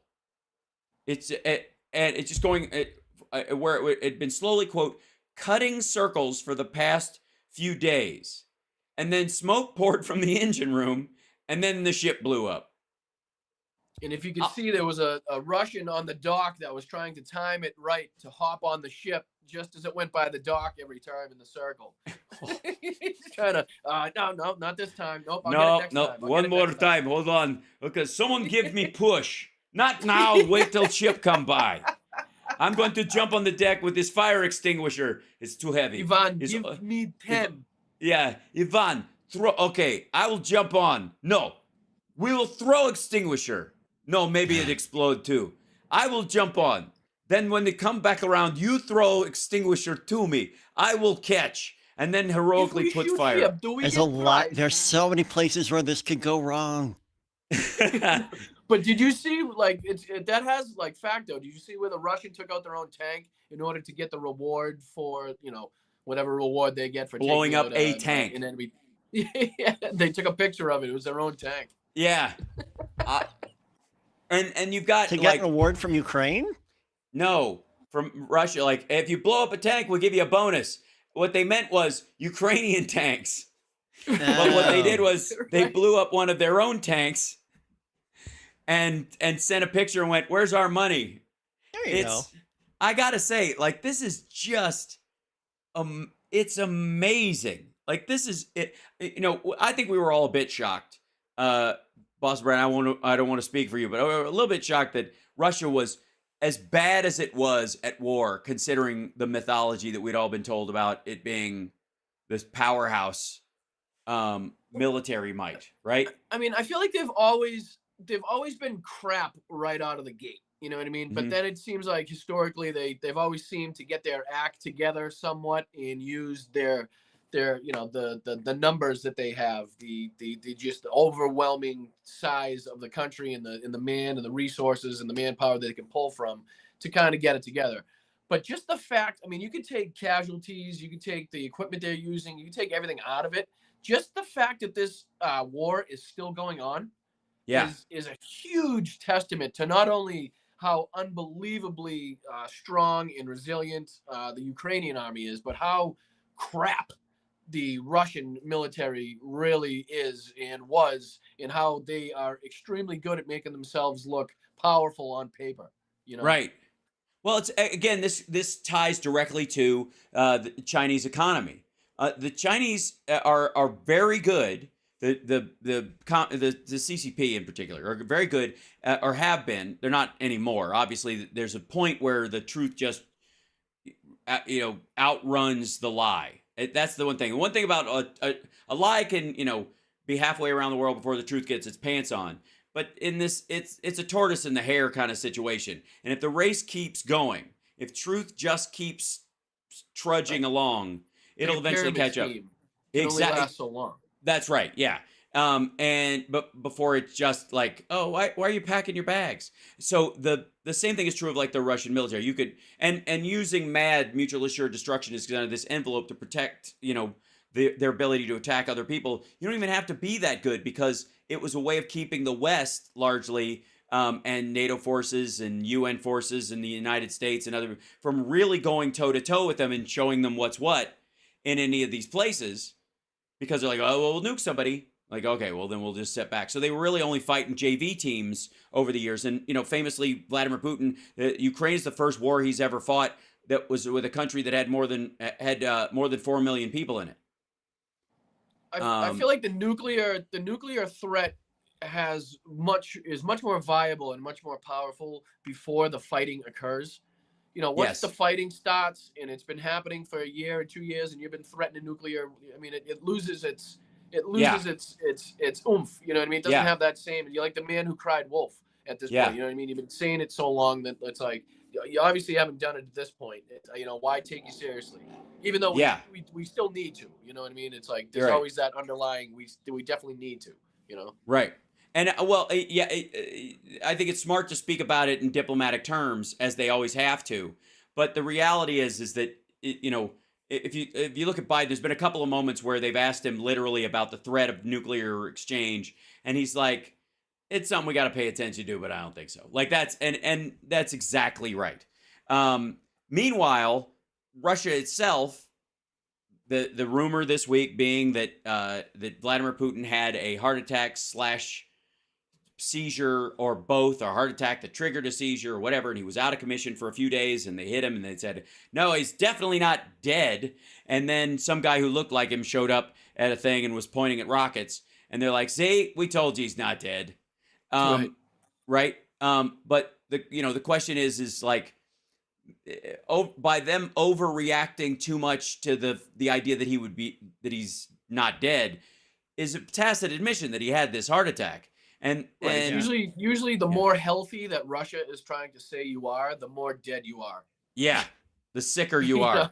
Yeah, he's got he's never been alcohol better. poison. He's on vacation. He's living his best life. Yeah, right. He's tan. He's toned. He's gone from P90X to the insanity workout. He's just never right. He's drinking stem cell milkshakes, and he's just meanwhile he's been dead for 9 years. They sent him to Siberia somewhere. They put an animatronic. They put his skin on a real doll and programmed it to speak with a deep Russian voice. I have a tough time with body doubles for any situation. I don't. You can never. It's like if you ever get that one situation where it's like, oh, that's definitely a body double. It's like. Then it's all over. It makes the country look so bad. And so I don't know if you've ever. I have a tough time. Well, famously, Saddam Hussein had multiple guys. Right. Who looked pretty much like him. That's a real thing. It's different now though, because now those are like comical leaders. You know what I mean? That's like who's the other guy? I can't think of his name. He used to wear the glasses. Gaddafi. You know what I mean? Yeah. It's like him having the all-female security crew. You know. Right. Yeah, well, and there's just something degree to like Putin, like, well, he wasn't this bloated yesterday. I guess he's just having a bloaty day. That you get enough guys that look like him, and he has a facelift, and then they have a bunch of guys who've had surgery to look more like him, right? And he's not like a really distinct looking dude in terms of Russians. Like if you put a hat on him and he wasn't Vladimir Putin, you wouldn't be able to pick him out of a crowd of Russians, at an oil platform. Anyway, I don't know if you type in ABC Putin real quick, but ABC put out a thing this morning talking about how the original story came from what they believe is a fake Telegram channel. Yeah, the GSR. Yeah. Right. So I'm not sure. It's like you can never they've been talking about Putin's health, since before this started, and trying to figure out he what's looks wrong like with him. crap. Like, you're never gonna get the real story out of Russia, so it's not really worth me trying to speculate. I don't feel like. Yeah, I agree. Once he drops, I agree. I'll be like, okay, this is it. But before then, it's like I'm not gonna speculate. Does he have this? I'm not a doctor. I have no idea. So right. And ultimately, it doesn't matter until it happens. The problem is that, and I think this weighs into, and I've talked about this a little bit with Phil, is this idea of, and Johnny for the record, is this idea that what happens when he dies? What happens when he goes? Because he will. Just the same thing with Donald Trump. Like Donald Trump's an old dude, and again, it's not the years, it's the mileage. And none of us would be shocked if he keeled over, anytime in the next couple of years.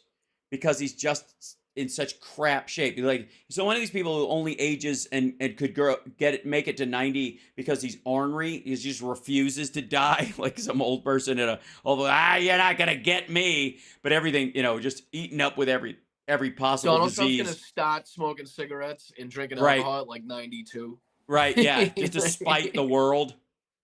See, I told you can't take me. If you get he's just one of those guys that did everything wrong from the beginning, but somehow still is going to make it to the finish line.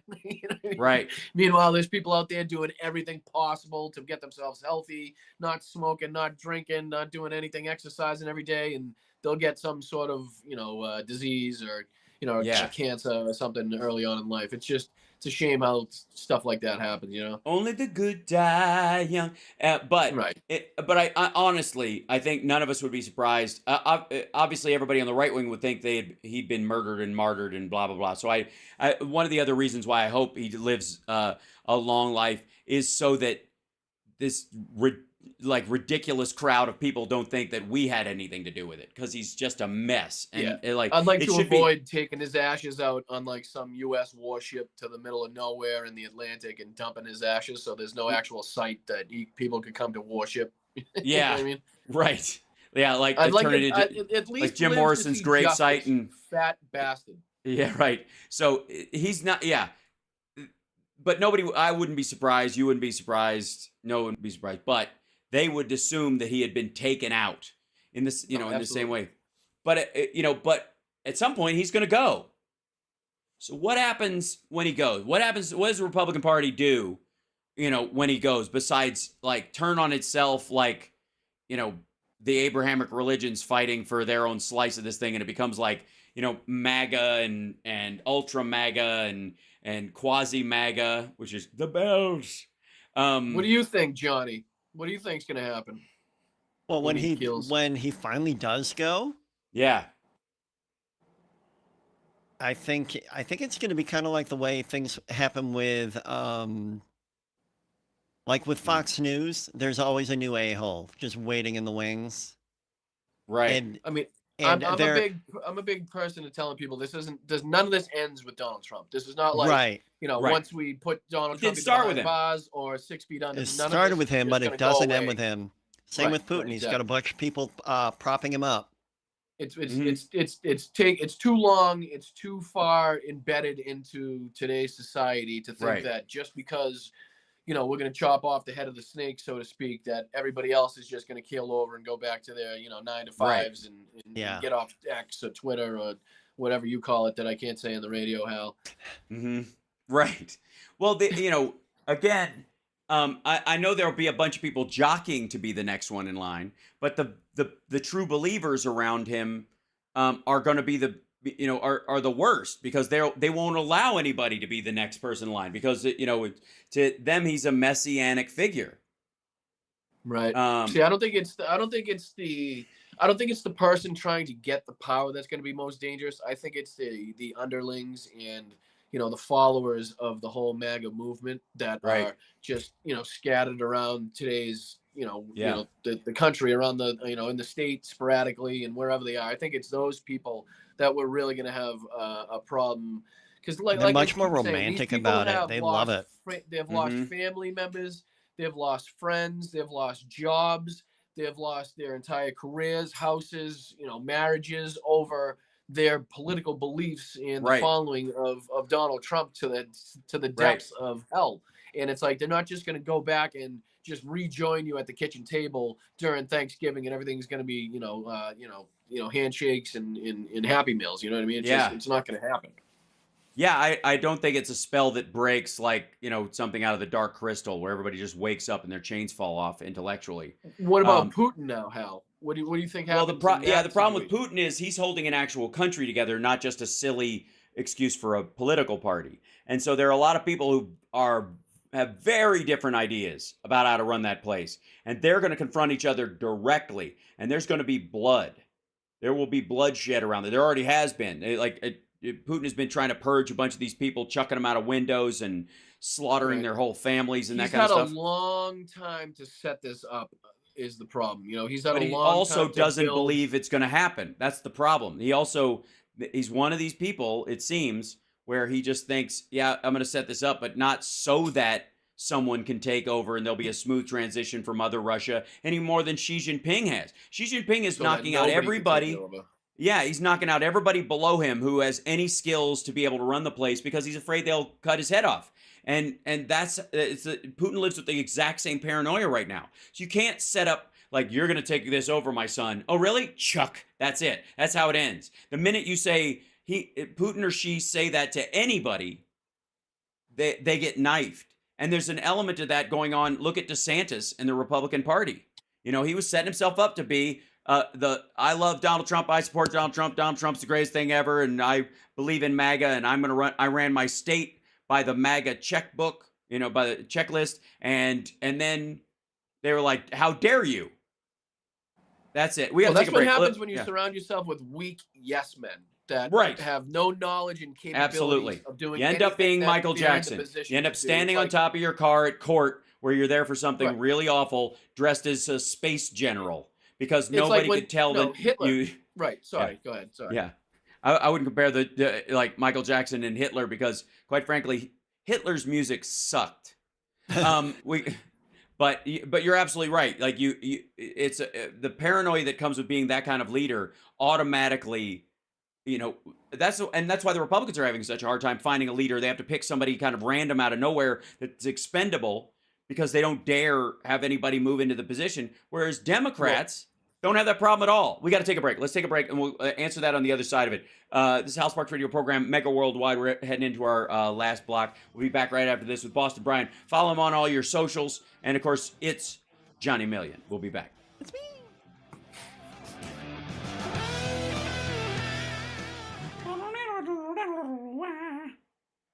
Hi, chat. How are you guys? I appreciate every single one of you, as always.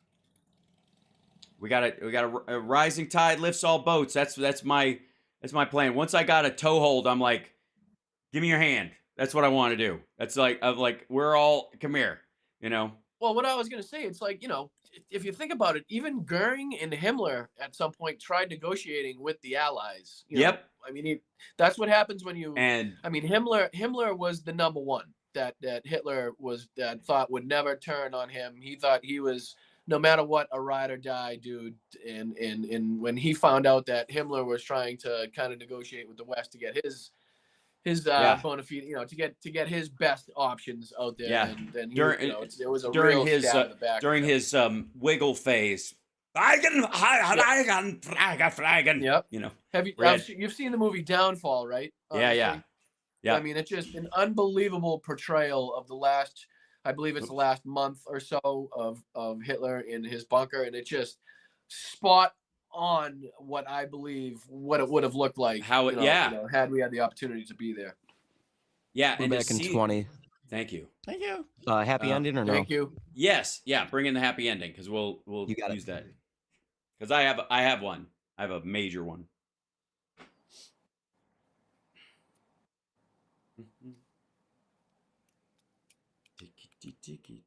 And then we'll get back into the questions. If you have a piece of good news and you want to throw it out, it's in there. I am happy, you are happy. Let us be happy together. Whether the weather is cloudy or sunny, I will always be your funny honey bunny. I am lucky, you are lucky. Let us get lucky together. Whether the weather is cloudy or breezy, I'll be there to say, hey, come on, let's take it easy. 'Cause isn't it nice to have the friends that you do? And isn't it nice that the sky is so blue? And isn't it nice to say I love you? Chugga chugga choo choo woo woo.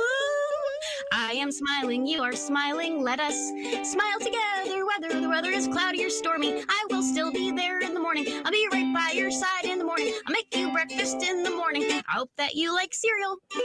Yay! Hurrah! Okay, Hooray! couple of things. My minor piece of good news, of course, is that according to a recent story that I saw, the Ukrainians have developed thermoptic camouflage, essentially, that allows them to stay hidden from like thermal sights from snipers at night. And they were displaying it, and apparently the Russians freaked out. Is that kind of like our invisible fighter jets? Yeah, exactly. Yeah, it's genuinely what it is. Effectively, is a temperature blanket that can cool off. And basically, it's one of those think of it as an astronaut blanket, but you can set the temperature for it. Think of it like a cold version, a cold blanket, and then they just drape it over themselves, and it has a glass visor which stops the thermoptic stuff for their eyes, and they can set the temperature to whatever the local temperature is, and they just vanish. And I still think it's amazing in the same war that you have Katyusha rockets and 1930s trucks being used. Right. You have some of the most advanced. The Sanford you have truck. Some of the most advanced technology and some of the most incredible advancement in drone usage and just cameras and it's unbelievable the mishmash of just different technologies and different types of warfare. Well, you can see exactly what problems inside of Ukraine. Yeah, you can see exactly what problems haven't been solved by technology or can't be yet. Or there might be something around the corner, but it ain't here yet. That just isn't going to change. You're going to need fuel. You're going to need walls and wheels. No, you're going to need wheels, and you're going to need tank treads, and you're going to need you're still going to need bullets, and you're going to need armor and all that kind of stuff. And there hasn't been a giant leap forward in any of that stuff. There's been good incremental progress, but not anything that's like laser weapons. Right. There's or no anything. flying soldiers and like, Yeah, you know, yeah. right. Well, we have flying Marines. The United States has them, but that's I mainly saw for those. rescue missions. Yeah, they Yeah. use the Iron Man jets, those arm jets. It's pretty cool. Okay, my other piece of good news is my girlfriend's show opened last night. It was like the Friends and Family soft opening, and then tonight's the big opening. It's called Ladylike. Yay. It's at the Virgin Casino here, and there not only is I would love to say the people at the Virgin Hotel. If you're gonna stay in Vegas, I would say stay there because they've been so good to her and so good to her partner Jamie. This is a all-female designed and operated show. My girl and her partner, you know, did this themselves.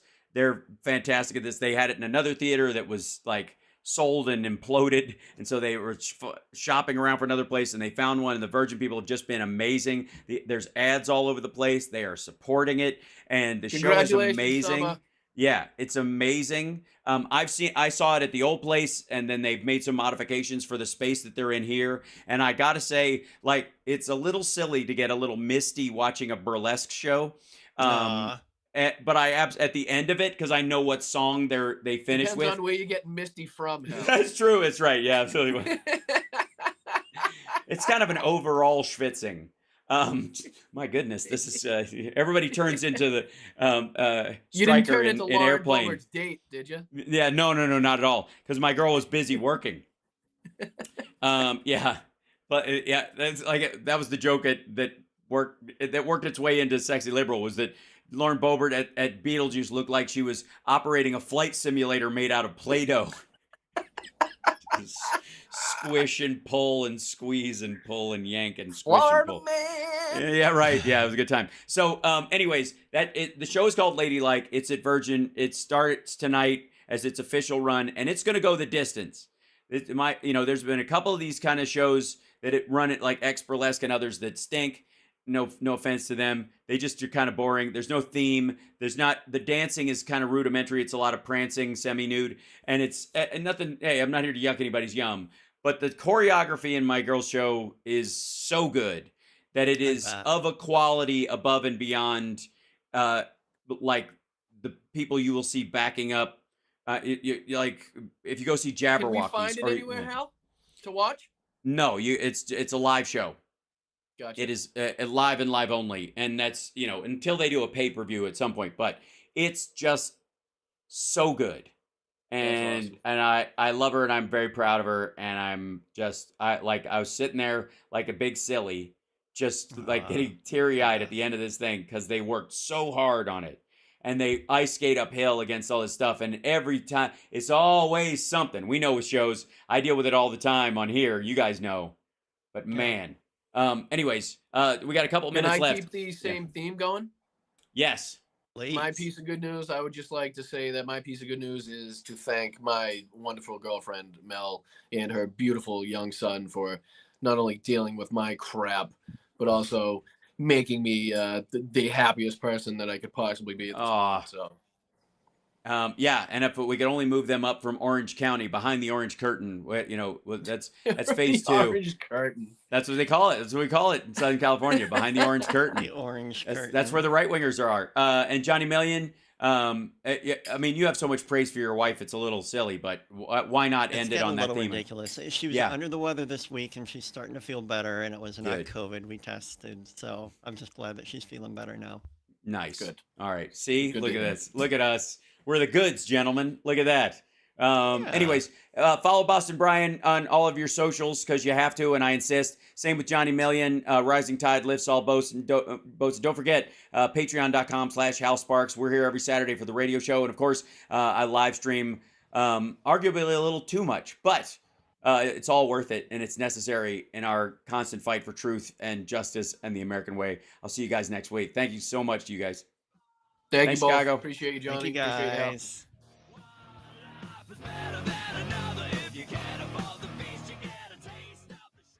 It's so funny. I'm getting to the point where I'm like, my singing voice is so much better now that I want to retract the song. Oh, you Florida should. man. Thanks, you guys. Yeah, right. we just roll out with. Well, I can't do Florida Man on the radio. They can't play it. No. Yeah. But you had some good lines in there, though, man. Gee. Well, that was awesome. And I didn't expect Steph to come out with the mouth like a trucker. She came fire. Oh yeah, she comes out guns blazing. That's her move. Yeah, absolutely. Jeez. Oh yeah, and I was like, does she know she's wearing a skirt? Because she's flopping around on stage. I she's know. Jumping down off the stage. And I know. What's she wearing? Oh yeah, and it was funny because we were doing we used to do the teabagging demonstration as a joke because people didn't know what it was tea party and teabagging, and we made the distinction and people didn't know whatever. So yeah, right. So we did the clothed simulation, which was hilarious and cute and whatever. But it was but the Bobert one, like she straight on. She like afterwards, she's like, I kind of grabbed your penis, and are you okay? Is that? When you were walking Kind off of stage, like right? really, yeah. She's like, no, yeah. At the very end, she's like, I kind of actually got just a fistful, right? Are you okay? And I'm like, I'm fine. I'm all right. I'll now, manage. did you? I gotta ask you a question. Were you supposed to come out in a different time, or like that's what I was thought. supposed. I felt yeah. like you were like kind of like, is it me this time or no? Yeah, no. The show. I had stuff to set up even, and I didn't get to. It was supposed to be John, Frangel, and me, and then and that has how run of show was set for it changes sometimes, which I'm fine with. I don't care. I think we should rotate. I don't mind opening sometimes. It doesn't bother me, but as long as you know. Yeah, but I literally like Steph comes out and goes, "Hal Sparks," and I'm like, oh boy. Either Frangel had the shortest set ever, or oh shit. Luckily, I'm good on my feet. Yeah, good. Yeah, it was a great show. I'm totally good. As a matter of fact, you know me. If you saw the Flapper show, I'm better when I have to improvise. When I force myself into a corner. Oh, that's another thing. I apologize because my flight was actually on Tuesday, and I was thinking the whole week that my flight was on Wednesday. Mm-hmm. So luckily, I just happened to check the night before. Yeah, it's lucky you made it, but I totally forgot to send you a text and say I couldn't make the Flapper show, so I apologize about that. That's totally fine. We'll do it next time. It's consistent, and we'll get you to the jam. The next one is all in celebration of female singers, and so interestingly enough, and even though I am hosting it and I am not female, I will be singing some girl songs, and the one song that I'm insisting is "Alone by Heart." And chat, I'd just like you to know that Hal does have body parts from the waist down. He actually has legs. That's right. He has feet. I've seen them. I can confirm. Right. I've seen them. It's true. I am a complete human being.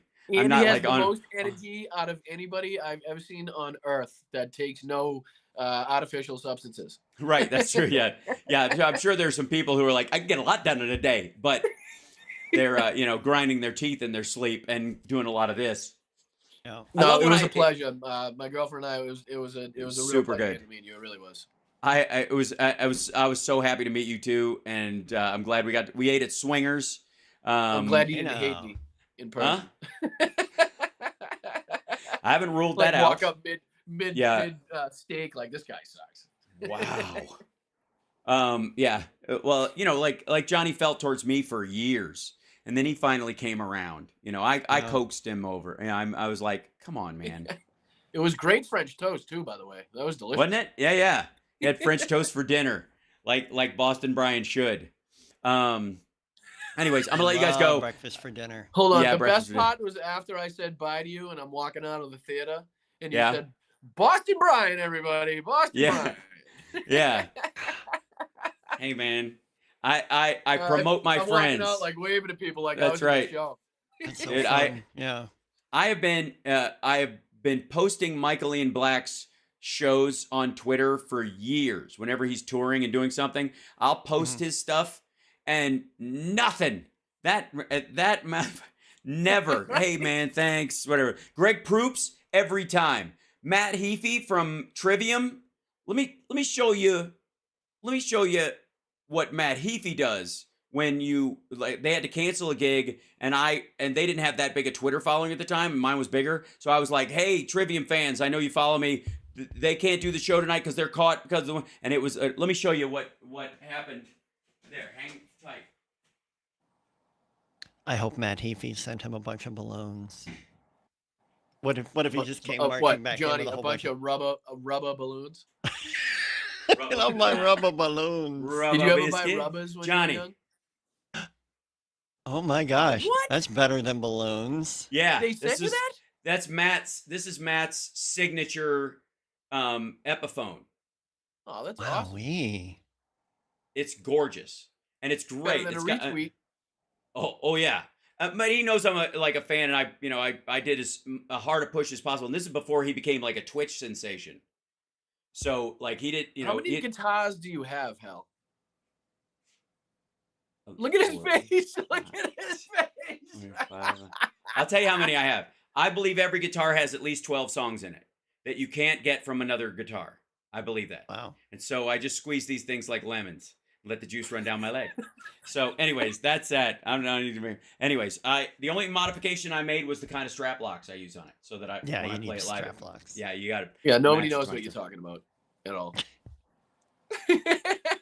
Oh yeah, they do. If they want to know what I'm talking about, watch videos that posted from the Dallas show of Nerd Halen, because Caleb was showing off his brand new cool EVH straps that work with Velcro. They flip back on the thing, and then the Velcro holds them, whatever. Mid-show, boom! Like, it broke off. Velcro strap locks. Yeah, can't trust them. Not. No, 100 times no. And it was, especially if you're moving a lot. Like, if you he's playing or whatever, and the whole thing just goes donk, like straight to the ground. Like he barely, it hit the corner hit the ground, but he managed to keep it. But he had to tune it. Like it was, I was like, dude, what? And he put it back up, and he's like, I can't. And the song's still going on. So I run over and I'm fixing his strap lock, like like squeezing it there, and I was like, I need tape, and I get black tape, and I taped it closed so it wouldn't go anywhere on that one. And afterwards he goes, well, that was, he goes, that thing went, that was a really rough moment or whatever. I'm like, it was comedy. We're funny. It doesn't matter. Everything is an opportunity for comedy. Yeah. I mean, just next time that happens, just keep soloing and scream at the sky for your mother. It'll be hilarious. I'll know that that's cute at Go Help. Look at us. You guys do have that out where we're ridiculous.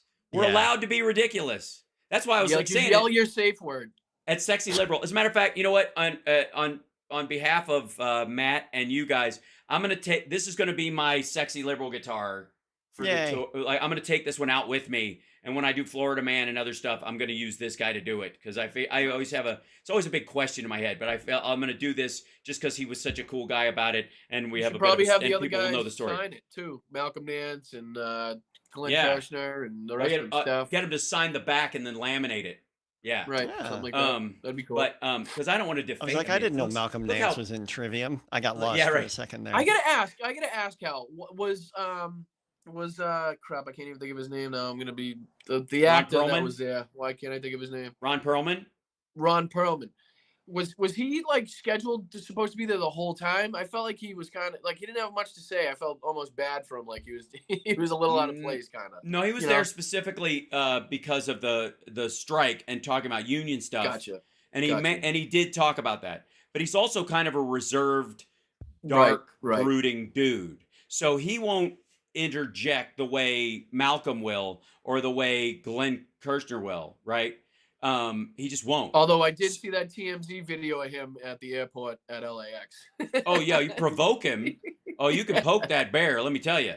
Yeah, that's what I mean. Yeah. But yeah, on his own, anyways, so he's a good dude. He's been at one other one before. I'm trying to remember what the date was. Anyways, it's just like he's a good dude, but he's definitely, I love his movies. He's such a good actor. He's definitely a brooding, like, I mean, he this thing is like Clint Eastwood said. He's like intimidating, Clint Eastwood said I would have been a way better actor if I couldn't squint and scare people. That once he realized he could just do that and that's all it took, he was like, I never really built any other chops till later, till that wore out, and it never kind of did. Like, he's in fucking Gran Torino or whatever going, get off my lawn. You're like, that old fucker is scary. Right? so he didn't really have to go any further. Perlman's kind of the same way, although he built, different skills. And I think he's like, one of my favorite things he did was Drive. He and Albert Brooks together as the villains in that are great. He's got some good. I'm surprised he sat through the makeup of Hellboy. Being I couldn't picture him sitting in a chair for 3-4 hours while somebody. Dude, that was his first thing. You'll sit through anything for your first thing. You get a TV series. Well, he did the Beauty and the Beast forever though too, didn't he? That's what I mean. Yeah, that's what we're talking about. Yeah, he sitting wearing the makeup for that. I thought you were talking about Hellboy. Sorry. Oh, Hellboy. Yeah, no, Hellboy was makeup and CG mostly. That was way easier. That's just his face and some whatever. But the prosthetic that he had to wear, it was like being a Star Trek character. Right. Yeah. That makes it so much more difficult too. It's like an added layer of acting, trying to figure out. Well, yeah, you have to have blue. You got to have blue eyes. You got to have blue eyes. Oh, look at that, Boston Brian. Yeah, it works. See, Boston Brian can do it. I can't do it. I have to have my face because, and it's why. Why do you say that? What about because on film? Because on film you can see someone if you have blue eyes. You can really close up, big screen. You can see their pupils dilate with the emotion, and you can see the variance in it, and people can react. You react to seeing the whole eye move. That's wild. But with brown eyes, you can't. My eyes just look like giant pupils. My eyes looked like that a lot in high school, though, but it was because of because other things. Right. Because you made apple bongs. I loved X way before it was Twitter. Yeah, mine were already that dark. I didn't need any help. So, but that's true, and it's why you see more brown-eyed people on TV and blue-eyed people in the movies. Makes sense. I never really would have thought of that. If you can relate to somebody seeing the emotion in their eyes more. And I will say that as cameras get better at dealing with light, and we get to 70 millimeter, it didn't matter because you could see it. You could see brown eye movement and that kind of thing. But as cameras get better, they're going to be able to change your eye color and lighten it up a little, just in post automatically. And that's what I was going to say. Aren't we at the point where it doesn't really matter what color your eyes are because they could probably just make whatever color they want? Almost. It's easier to make blue eyes brown than it is to make brown eyes blue. Even with contacts, those contact lenses things? Contacts freeze your pupil. They don't move. Right. That's true. Right. Gotcha. Wow, there's a lot more that goes into it. That's why it's weird. It's why you look like a CG character. All CG characters are it's one of the reasons why bad CG looks like a game cutscene is because the eye pupils don't move with the emotion or with the change in light. Now, the Unreal Engine is so good that if you move the light around, the pupils can dilate based on how much light is going at them. And you can set how much it is and say they're stoned so their eyes don't dilate, or they have a head wound so their eyes don't are fully dilated, or vice versa. I'd love to see Putin's eyes and if they're dilated at the moment. Oh, yeah. Trump's are all the time. Holy hell. You ever see it's amazing that somebody can be so dumb and dangerous at the same time. Do you know what I mean? He's incredibly stupid and incredibly dangerous to this country. Yeah, well, that's the only kind of stupid that hurts us. We don't have smart damage anymore because all of our smart damage goes into technological advancement. But our stupid damage is people who use the technological advancement that we have for dumb reasons and dumb outcomes. Anyways, I'll let you guys go. I got to go myself. Summer show opens tonight.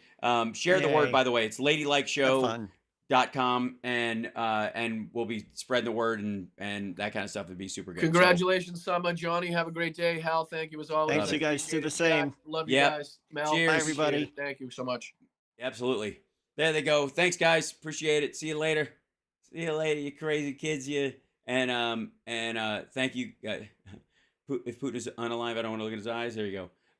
It was a good riff session. We need more of those. We're gonna have to do more of that. I'm gonna bring the guys in. Just for we need a shoot the shit day at some point where we don't talk about the other stuff we talk about because that's what life should be about.